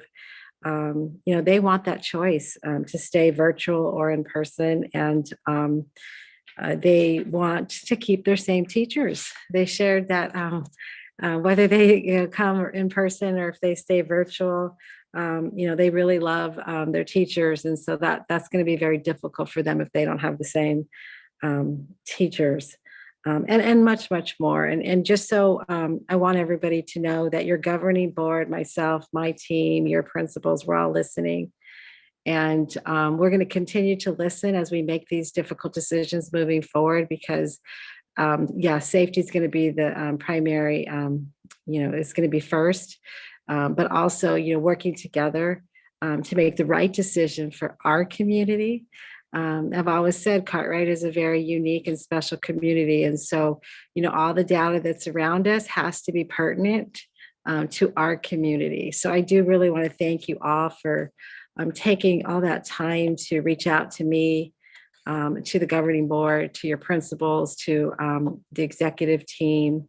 It's extremely valuable. Again, I want to reiterate, your voice matters, always will matter. So I really do appreciate that. Now I'm going to pass it back to Dr. Ceci Mice. She's going to be sharing some data, and we're going to be talking about some other considerations. So Dr. Mice. Good evening, Board President Hernandez, governing board members, Dr. Aguilar-Lawler, executive team, and all those that are in attendance this evening. This evening, I'd like to share with you the data that has been provided for us by the Arizona Department of Health Services, and we know that we've been able to get data from the dashboard since August 20th, and so I'm going to be reviewing with you the data from the beginning, so up until now. So next slide. Just today, I wanted to share with you the latest data. So you can see this past week. So again, it was released this morning at 9 o'clock. And you can see, thankfully, the numbers are going down. We're still at substantial risk.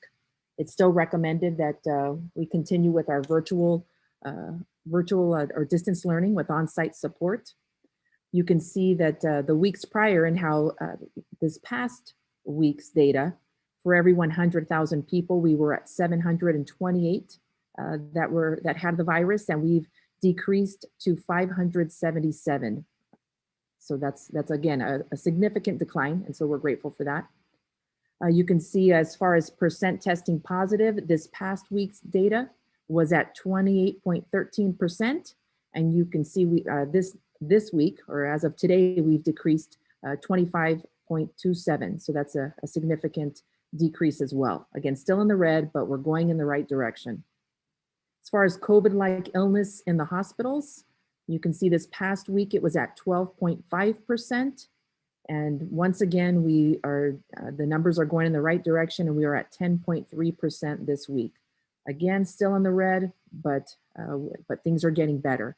And as Dr. David shared with us, this is from 2 weeks past. We're looking at data from the past 2 weeks. And so again, it should be getting better as we continue.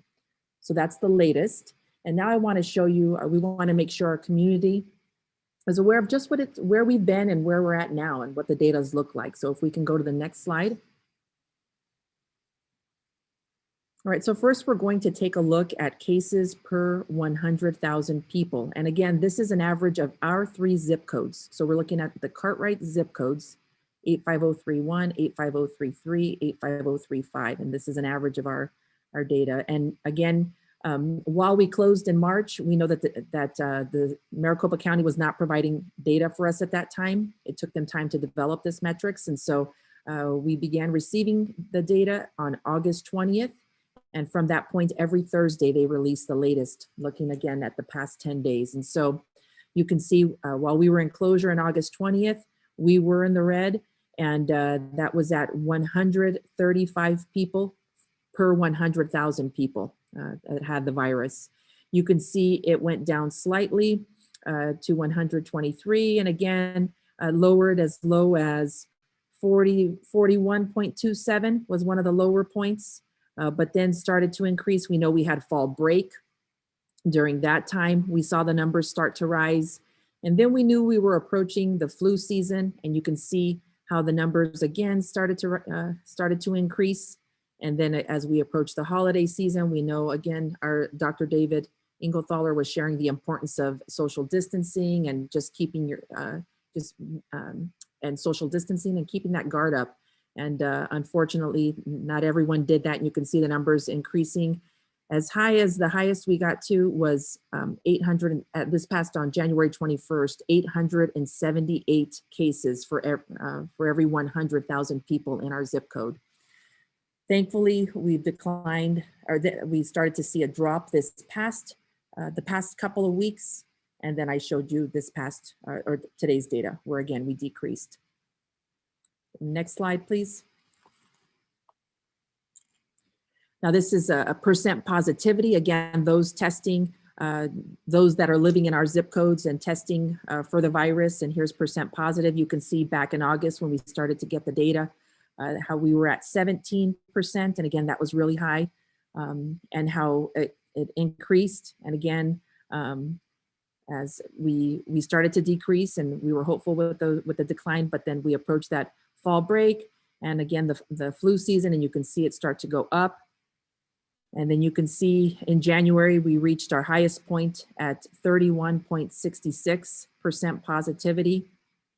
And then thankfully the last couple of weeks, well, they dropped slightly, but I showed you this week's data where we're at 25%. So we're going down, but again, still very much in the red. Our goal, remember here, was to get in the 5 to 7% range so that we can be in that safer zone. And we're still at 25% testing positive. Next slide. COVID-like illnesses in the hospitals.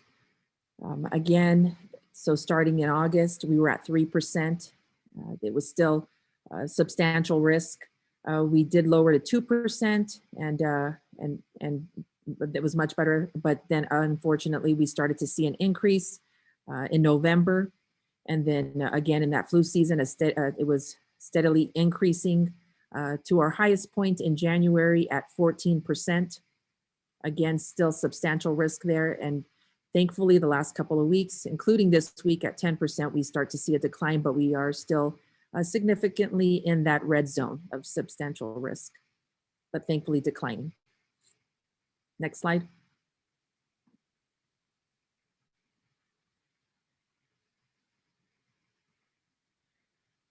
So this is, I wanted to show you, like I shared with you, the previous data, we've been looking at our district, all 3 zip codes being averaged, and I wanted to show you what it looks like by zip code. So taking a look first at the top line, so that the 85033 has the highest cases, COVID-19 cases. The schools that are in the 85033 zip code are Desert Sands, Holiday Park, Estrella, Davidson, Heatherbray, Starlight, Sunset, and Tomahawk. And you can see how the cases, I mean, you can see a steady increase from being in the hundreds, 300 some, to all the way at this point.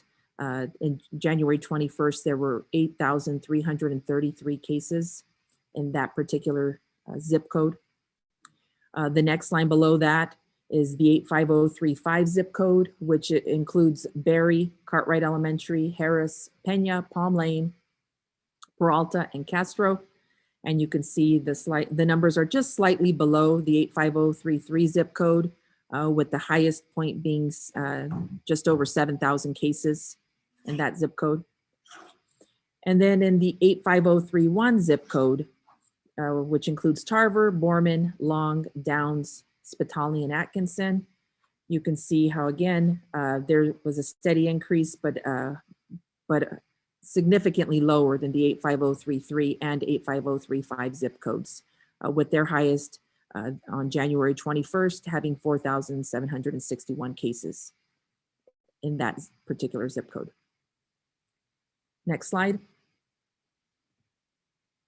I wanted to share with you the impact it's had on our community, our employees. So every time we have a confirmed case, we document it and we have a reporting system. And anytime there was a possible exposure, even though the staff member may have tested negative, we still documented the possible exposure, as well as them having to be quarantined.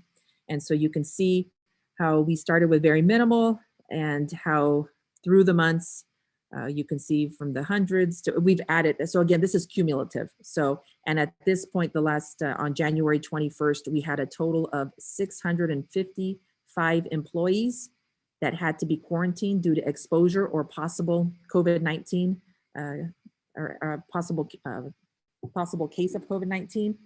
And then as far as confirmed cases, you can see the steady increase there. And as of January 21st, we had confirmed 195 cases amongst our employees.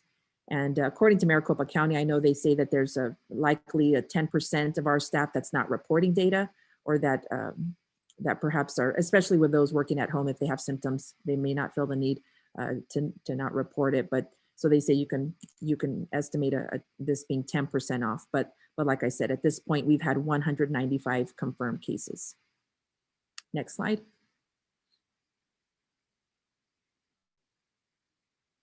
So again, that's our data from the point at which we started collecting in August to where we're at now.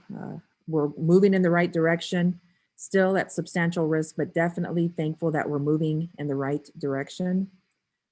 I know we've had a lot of conversation about what this means, and as Dr. Lawler has consistently communicated, safety being our priority, safety for our students, our staff, our entire community.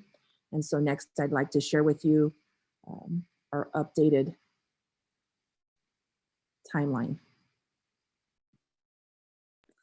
Yes, thank you, Dr. Mayas, President Hernandez, executive teams, members of our governing board and community. Like I said in the beginning, listening to you and keeping safety as a priority, and really hearing once we put the original, we hope we can come back date your feedback was extremely valuable, and we want to share the updated timeline that we're going to be presenting at our governing board meeting next Thursday. And yes, if you don't mind going through this, I'd like to thank Patricia Lopez, and of course she's going to be meeting with the task force to review on the February 8th. But I will pass it on to Dr. Myers. Thank you. Thank you, Dr. Lawler. So again, looking at the time frame, you see that in February, so right now, currently in February and March 26th, I'm sorry, in January 26th, we had a task force meeting. Our next one is the 8th of February, so we're looking forward to that. We know that that we anticipate our February 11th governing board meeting, that second block there. And right now, we're working to notify families of just the conversations that we're having, so they're aware that we're having these conversations. We're trying to collect data to understand where our families are at in regards to how many of them are ready to send their children back, so that we can be prepared for whenever we determine that it's safe. So if you take a look at that third box there, March 26th through the 29th, so that is where we're, again, this is all tentative. We're trying to watch the data. We're keeping an eye on the metrics. We're thankful that we're decreasing in the amount of cases. And so we're hopeful that things will get better, especially as the vaccine becomes more available. And so with all that in mind, keeping an eye on keeping safety as a priority, we're looking at March 26th through the 29th. Student scholars can attend distance learning, half days, and a possible staff return to site, principals working with staff to prepare for the return to school. March 26th being that date that staff return to sites, again, tentative, preparing classrooms, and then except knowing that there needs to be some time for preparation with principals. We know that March 8th through the 11th, we know we have our spring break. We heard conversations, and we were having conversations about knowing some will be traveling during spring break, and just the importance again of especially if traveling out of the country, we want to make sure that we're mindful of that. And so with that in mind, keeping in mind the 14-day quarantine and just wanting to keep everyone safe. So then that takes us to April 6th. So again, with spring break and beyond, and 14 days after, the 2 weeks after that, the district being closed, schools closed, with an April 6th tentative start date. Again, safety being priority. This is what we're anticipating. The data will look much better at this point. And so ideally, with that in mind, our scholars would be able to return. Distance learning would continue for families that choose that option, but for the families, for the students that are anxious to return safely, we're hopeful that we can set this as the tentative date for return for students, scholars. Again, Tuesday, April 6th, you see that we have that box has not changed as far as the groups that would be coming back. So that's there on the 6th. And then as far as the 7th through the 8th, with the remaining grade levels to join, again, to be determined. This is still up for discussion. Like I said, we have a task force meeting on February 8th. And so we look forward to getting input from the task force, and we encourage anyone who has questions, concerns, comments to make sure to all are aware of the task force members. And so we always welcome feedback. And so at this point, we continue to review our mitigation procedures, and we want to make sure that they're in place for the remainder of the year. We heard Dr. David and how important he said it was to not let our guard down and to engage in those practices as far as wearing our masks and keeping that social distance. So that's our updated timeline at this time. Thank you. Thank you, Dr. Myers. And I did also want to add that, regarding the vaccine, and those of you that are waiting to get your second dose, it was really important that we did change the timeline so that once you get the second dose, the amount of days after you would be protected. And so that was really, really important. And one of the reasons why we updated it. And when we did the original map, we were under the assumption that it would actually work because the Moderna vaccine was supposed to be given a week prior. And so Again, thank you all so much for your feedback and your input and your concerns. They all make a difference. So with that, we will entertain any questions from our governing board. Thank you. Thank you, Dr. Aguilar-Lawler, and thank you, Dr. Mayes, for presenting the information this evening. Any questions from the governing board?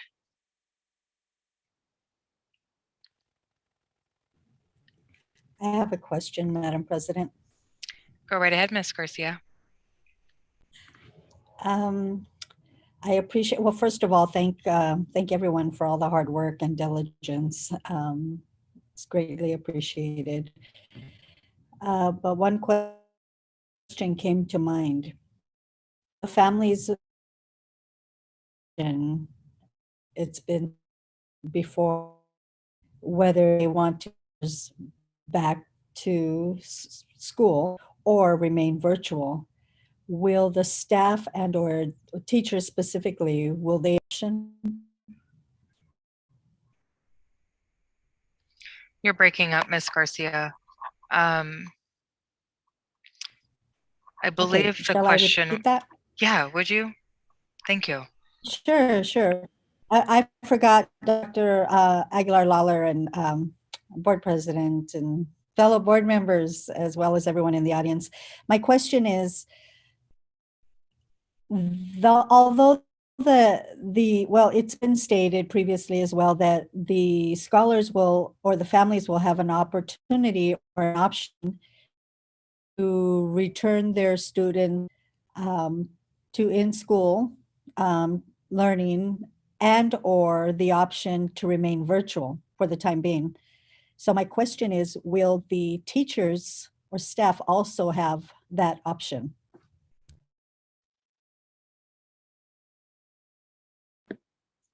Board President, Vice President Garcia, members of the governing board executive team, and those watching. At this time, as I shared with our principals and our Cartwright Association team, and also Human Resources, our Assistant Superintendent, Tom Hancock, and also, and with our district attorney, we have been really always erring on the side of choice and safety.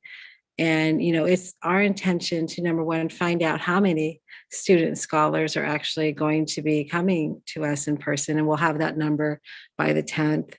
And we're really hoping that those individuals, that teachers who feel comfortable and safe to come into school to do in-person teaching, we will have enough with those that want to be in person to be able to do that. But at this time, we're really hoping that we can accommodate as many as possible, choice as well. But until we know how many in-person scholars, because we do have a lot of families that really, really want their scholars to come back into in-person school, we'll have a better indication of what that'll look like. And so really, again, it's about safety, personal safety, and everyone has, as you've all been probably hearing and getting information, everyone has a personal story, and everybody has individual needs. But we are a school district for in-person, and that's always been the intention, to come back in person. We are at the end of a school year, not quite the end. It's still the second semester. We have many weeks left of learning to go. But again, it's going to be how many student scholars are actually going to come in, and how many teachers are coming in, and how many actually, for safety reasons, feel like this is something that, for whatever reason, they're not able to do. We're going to be working individually with everybody. So the answer is not entirely sure yet until we have the numbers of how many scholars. Did I answer your question? Yes, Dr. Aguilar-Lawler, thank you so much. I mean, you have been so transparent and very kind. So I really appreciate that. And I do look forward to that day when all of our scholars will be reunited, and the COVID will be way behind us. But thank you. Thank you, Governing Board, Vice President, and Governing Board members. It's also one of those situations where I know you have great trust in me and my executive team to bring you these recommendations. And we want to make sure that when we do bring the recommendations, that when you make that decision, that you will know that the entire Cartwright School District staff and community is behind you. As difficult as it is, I want you to know that we're going to do everything in our power that the decision, when the decision is made, that everybody will understand why it was made and everybody will come together for what's best for our student scholars. So thank you. Thank you, Vice President Garcia, and thank you, Dr. Aguilar-Lawler. Any other questions from the governing board?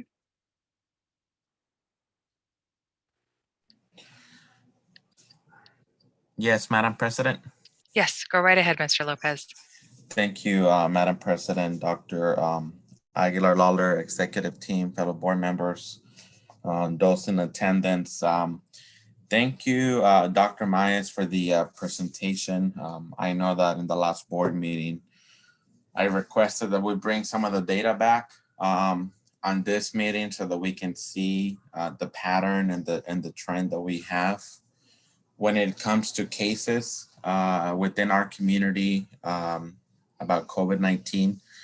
And, you know, I know in the past that we've had this conversation, but we haven't really been presented a plan like we did now. So I do thank the administration, Dr. Aguilar-Lawler and your team for being on your toes, ready with the plan to return if deemed safe. However, you know, I think seeing the numbers that we have now, I don't see a trend, or I don't think that we'll be on the green zone or the safe zone by next week once we have a board meeting to discuss these numbers, to see the possibility of returning to school with this model about, you know, parents having a choice of sending their students back to the schools or keeping some of them online. I know that, you know, we're all about choice, and that's a good thing. However, if we do have a need to have a high volume of staff members return to school to teach in person, then we're really, you know, we're putting our staff on a tight situation, I believe. I know that they have a contract. I know that, you know, teachers will go where we need them to go if needed to be moved to a different campus. But definitely this is a unique situation where, you know, my concern is that we may not have enough teachers that are willing to come back to teach in person at this moment. And for us to, you know, in a way have to force people to come back to work or comply with their contract, you know, it seems a little bit out of hand. On the other side, I've also, you know, have been receiving emails from staff members, from teachers, a couple of administrators as well, who are sharing their thoughts on this, and I am glad they're doing so. We are their governing board. We are here for them. And they are communicating, sharing their stories, their comments and feedback. And so I guess bottom line for me is, you know, we'll see this data again next week. We'll wait to see the updated report if we can, so that we can make a decision, a safe decision based on data. But, you know, at this moment, you know, in my view, looking at the screen and looking at the numbers that we have, I feel like, you know, we're not where we need to be in order to come back. And like I said before, I'm a parent of the district. I have 3 different kids on 3 different grade levels. So I'm also a parent that, you know, we've had to adapt and learn to having our kids at home 24/7. And, it's been a learning curve for some parents. And nevertheless, we do want our children to be educated, to be the best they can. However, as a parent, I feel like I wouldn't take this opportunity right now to send my kids to school in person. I feel that being at home is the safest place at this time and at this moment. And so, I'm hoping that down the line, once the vaccine is accessible to everyone, and everyone takes opportunity of it, it may be a better time or position for us to perhaps return to school with a plan like the one that you have at this moment. And maybe that day, looks like, when we come back in August. I don't know how the data looks, how the data is going to look in the future.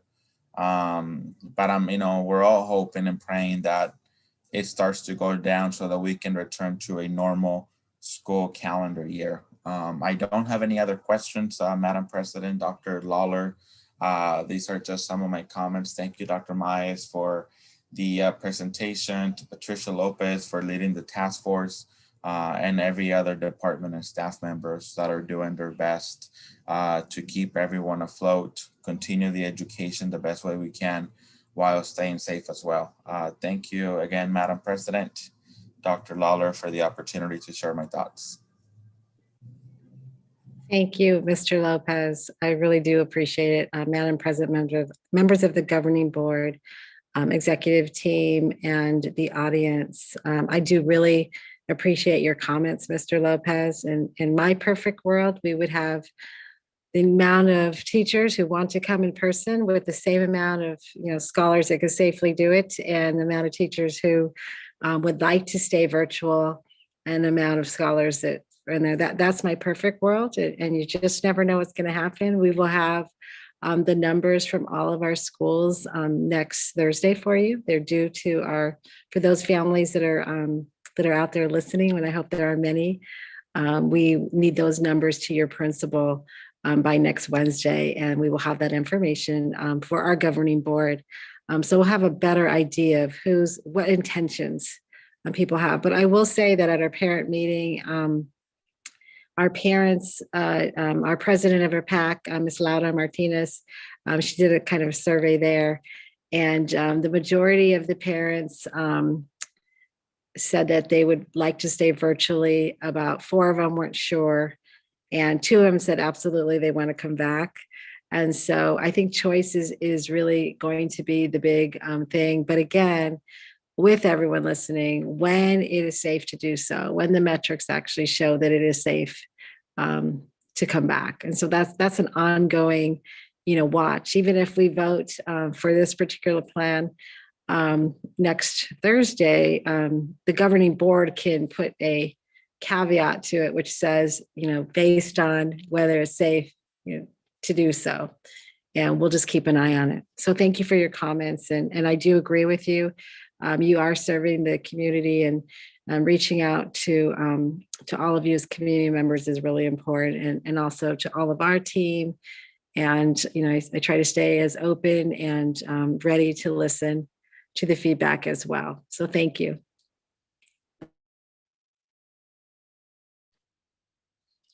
Thank you, Dr. Aguilar-Lawler, and thank you, Mr. Lopez, because your thoughts and your perspective is very valid, and it's important to the process. And we definitely value how you feel as a parent, just like any other parent. And it is, there is some fear involved in just even asking the question of, would you want to put your scholar back to in-person education or remain virtual? I did get the question myself from my daughter's teacher. I think for every family, it's going to be a really personal choice and decision based on the dynamics of their family and where they're at, with the whole COVID-19 pandemic situation, just in general. So it's definitely a difficult decision for us as members of the board, the administration, us as members of the board who are also parents or grandparents, trying to make these decisions. the amazing part of all this is that since we put out a plan last board meeting, that then opened up the window for the opportunity for everyone to then get fired up and send their comments and their perspectives and their thought process on the plan itself.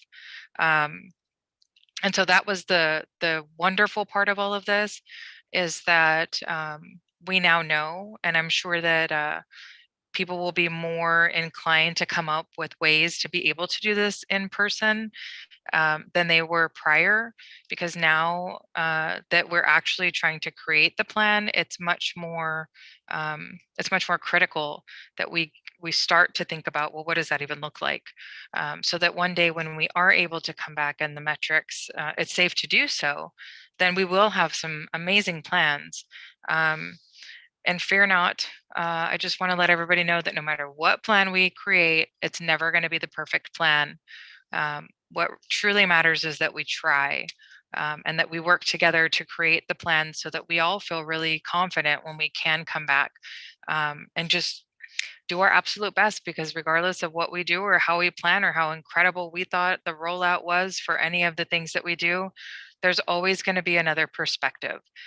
So that's the glory of it, is that we now have so many different perspectives and thought processes, and just an overwhelming outpouring of staff and community members and parents that were willing to give us their perspectives and their thoughts on this. And so that is one of our greatest takeaways, is that now everyone is kind of rolling through that process of, okay, what am I supposed to be doing? You can ask your questions and they're answered.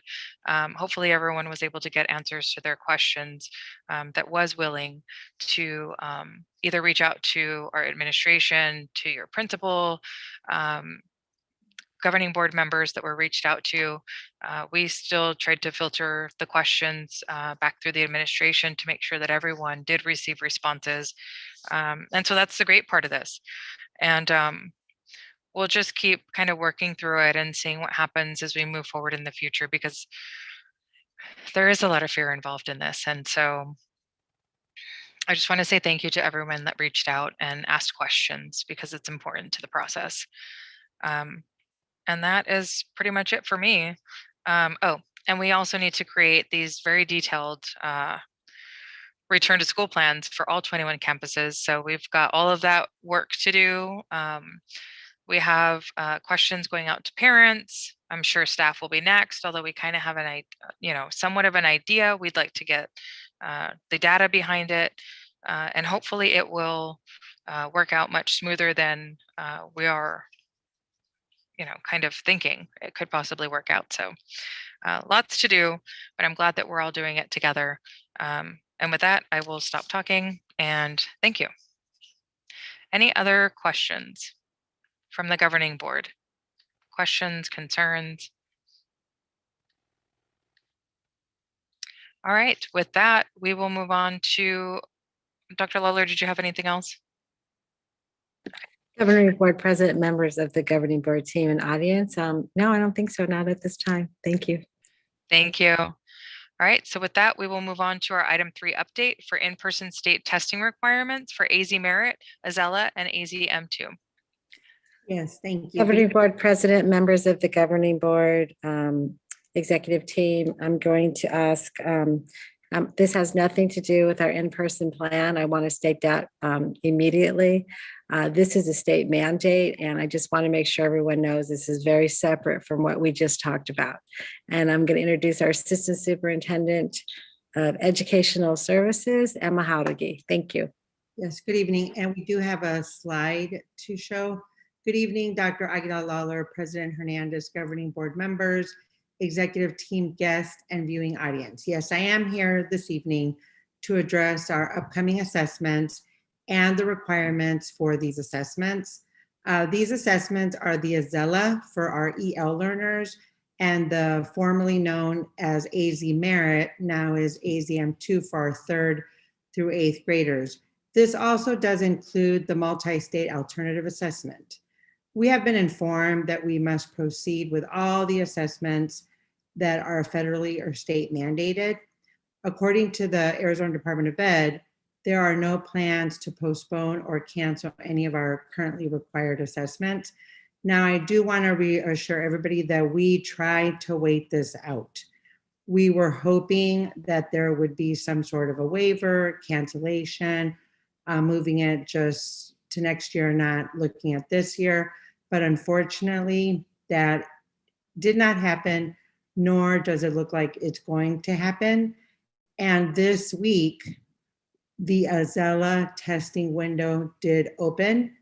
And so the issue is that if we are to complete both the Azella and the AZM2 in time, we have to begin our Azella assessments. So we've been talking about these assessments for a while, but like I said, we were waiting it out to see if maybe they would be canceled. And so now, unfortunately, we have to go ahead and begin testing. So as you can see, the good news is that they did extend the testing windows to mid-May, but our third grade assessments are due in mid-April. So I do want to reiterate what our superintendent said, is that whether or not we were coming back or not, these assessments were going to have to begin. We were just waiting it out, but now we cannot wait any longer for the Azella because the window has opened. And so, as you can see here, I'll give you a couple of moments to just look at the slide. The only good news that we did receive from the Arizona Department of Ed is they removed a field test, which reduced the amount of testing. Are there any questions? Oh, and one more thing. These assessments have to be done in person. That's the caveat. So we were hoping that they could possibly be done online, but there is no plan for that at this time. I am available for questions if anybody has any comments or questions.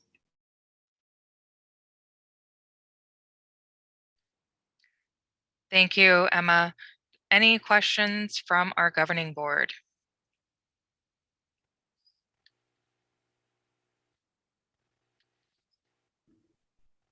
Madam President, I do have a question.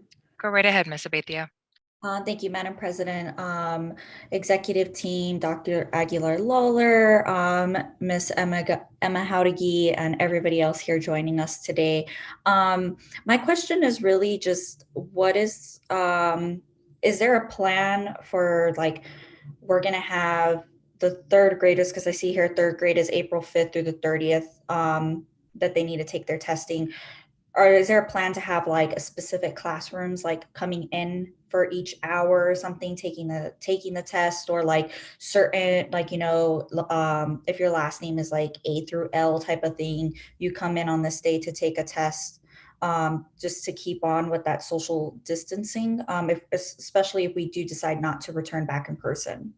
That's a very good question. We're actually, our assessment coordinator is working on kind of mock schedules, but she's been working closely with Dr. Maez, because we have to obviously make sure that we follow all the protocols for mitigation. But we are not bringing everybody in. We're bringing small groups of students. So every school principal is working on a plan for that, because it looks different at every school, because maybe one student has 5 siblings. So you'd want to bring those 5 siblings on the same couple of days so that the parent doesn't have to go back and forth. And we're also going to be providing transportation for the students that need that. I do want to reiterate that usually we try to get 95% tested, but with this, we're going to do our best and we're going to do our due diligence. So it's very possible that if one grade level 50 students, only 20 students want to come in. We are not going to force families to come in, but we as a district have to do our due diligence, and we have to communicate, invite. We have to keep track of families if they say no. So we are going to do our part, and our schools are working on plans right now, but we are not going to force people because some families don't feel comfortable. And there isn't any like major consequences for not taking the test? That's a very good question. I do not believe so, because when we have these meetings that we go to, and I've asked those questions, what they say to us is just do your due diligence and do your best.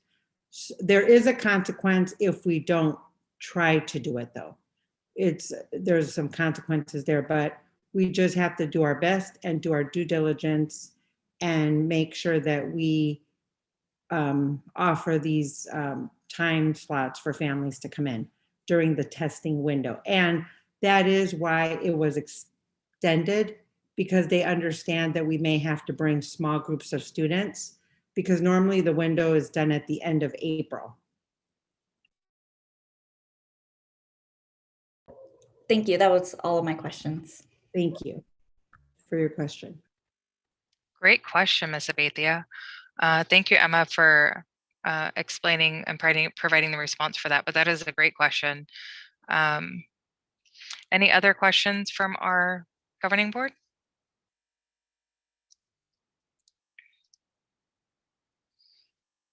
Awesome.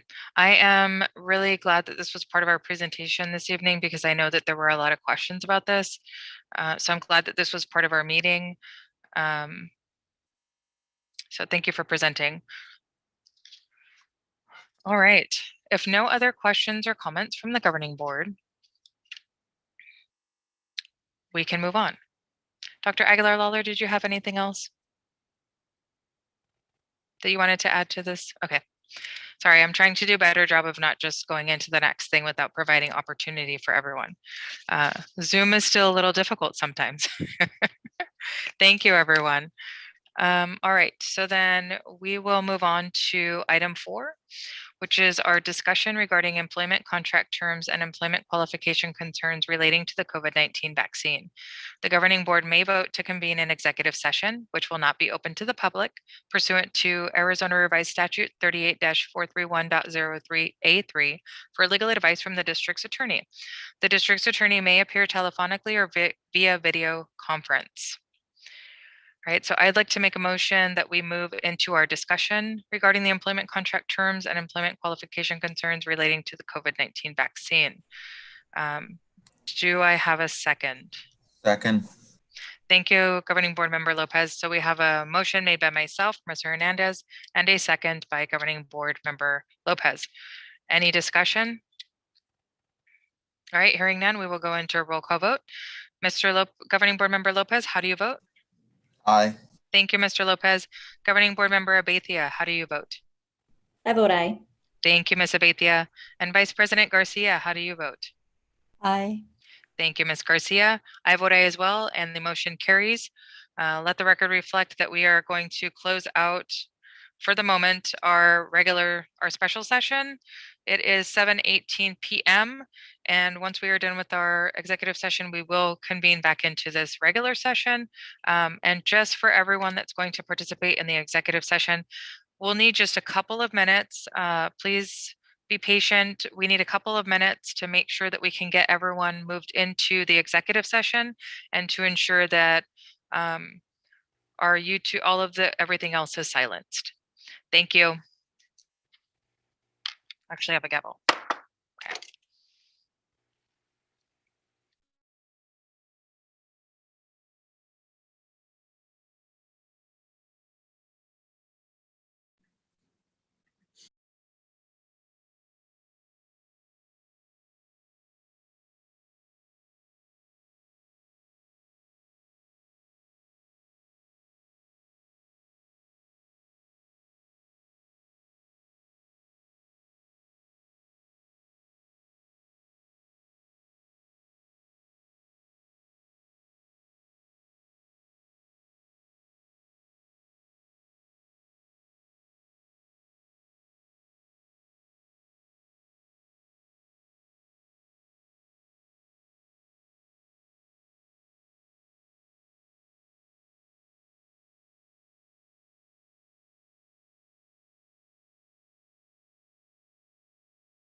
Or you could use mine.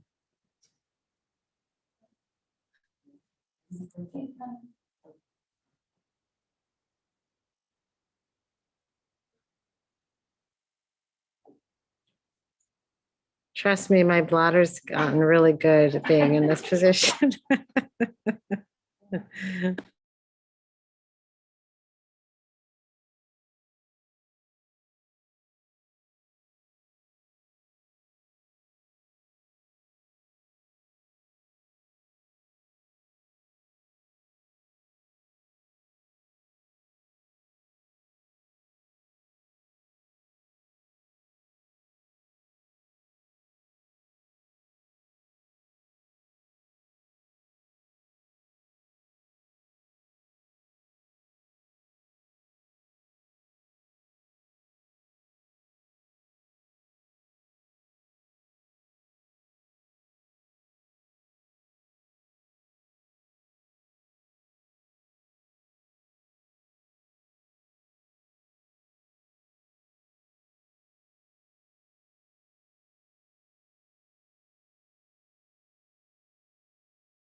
Test 1, 2, test 1, 2.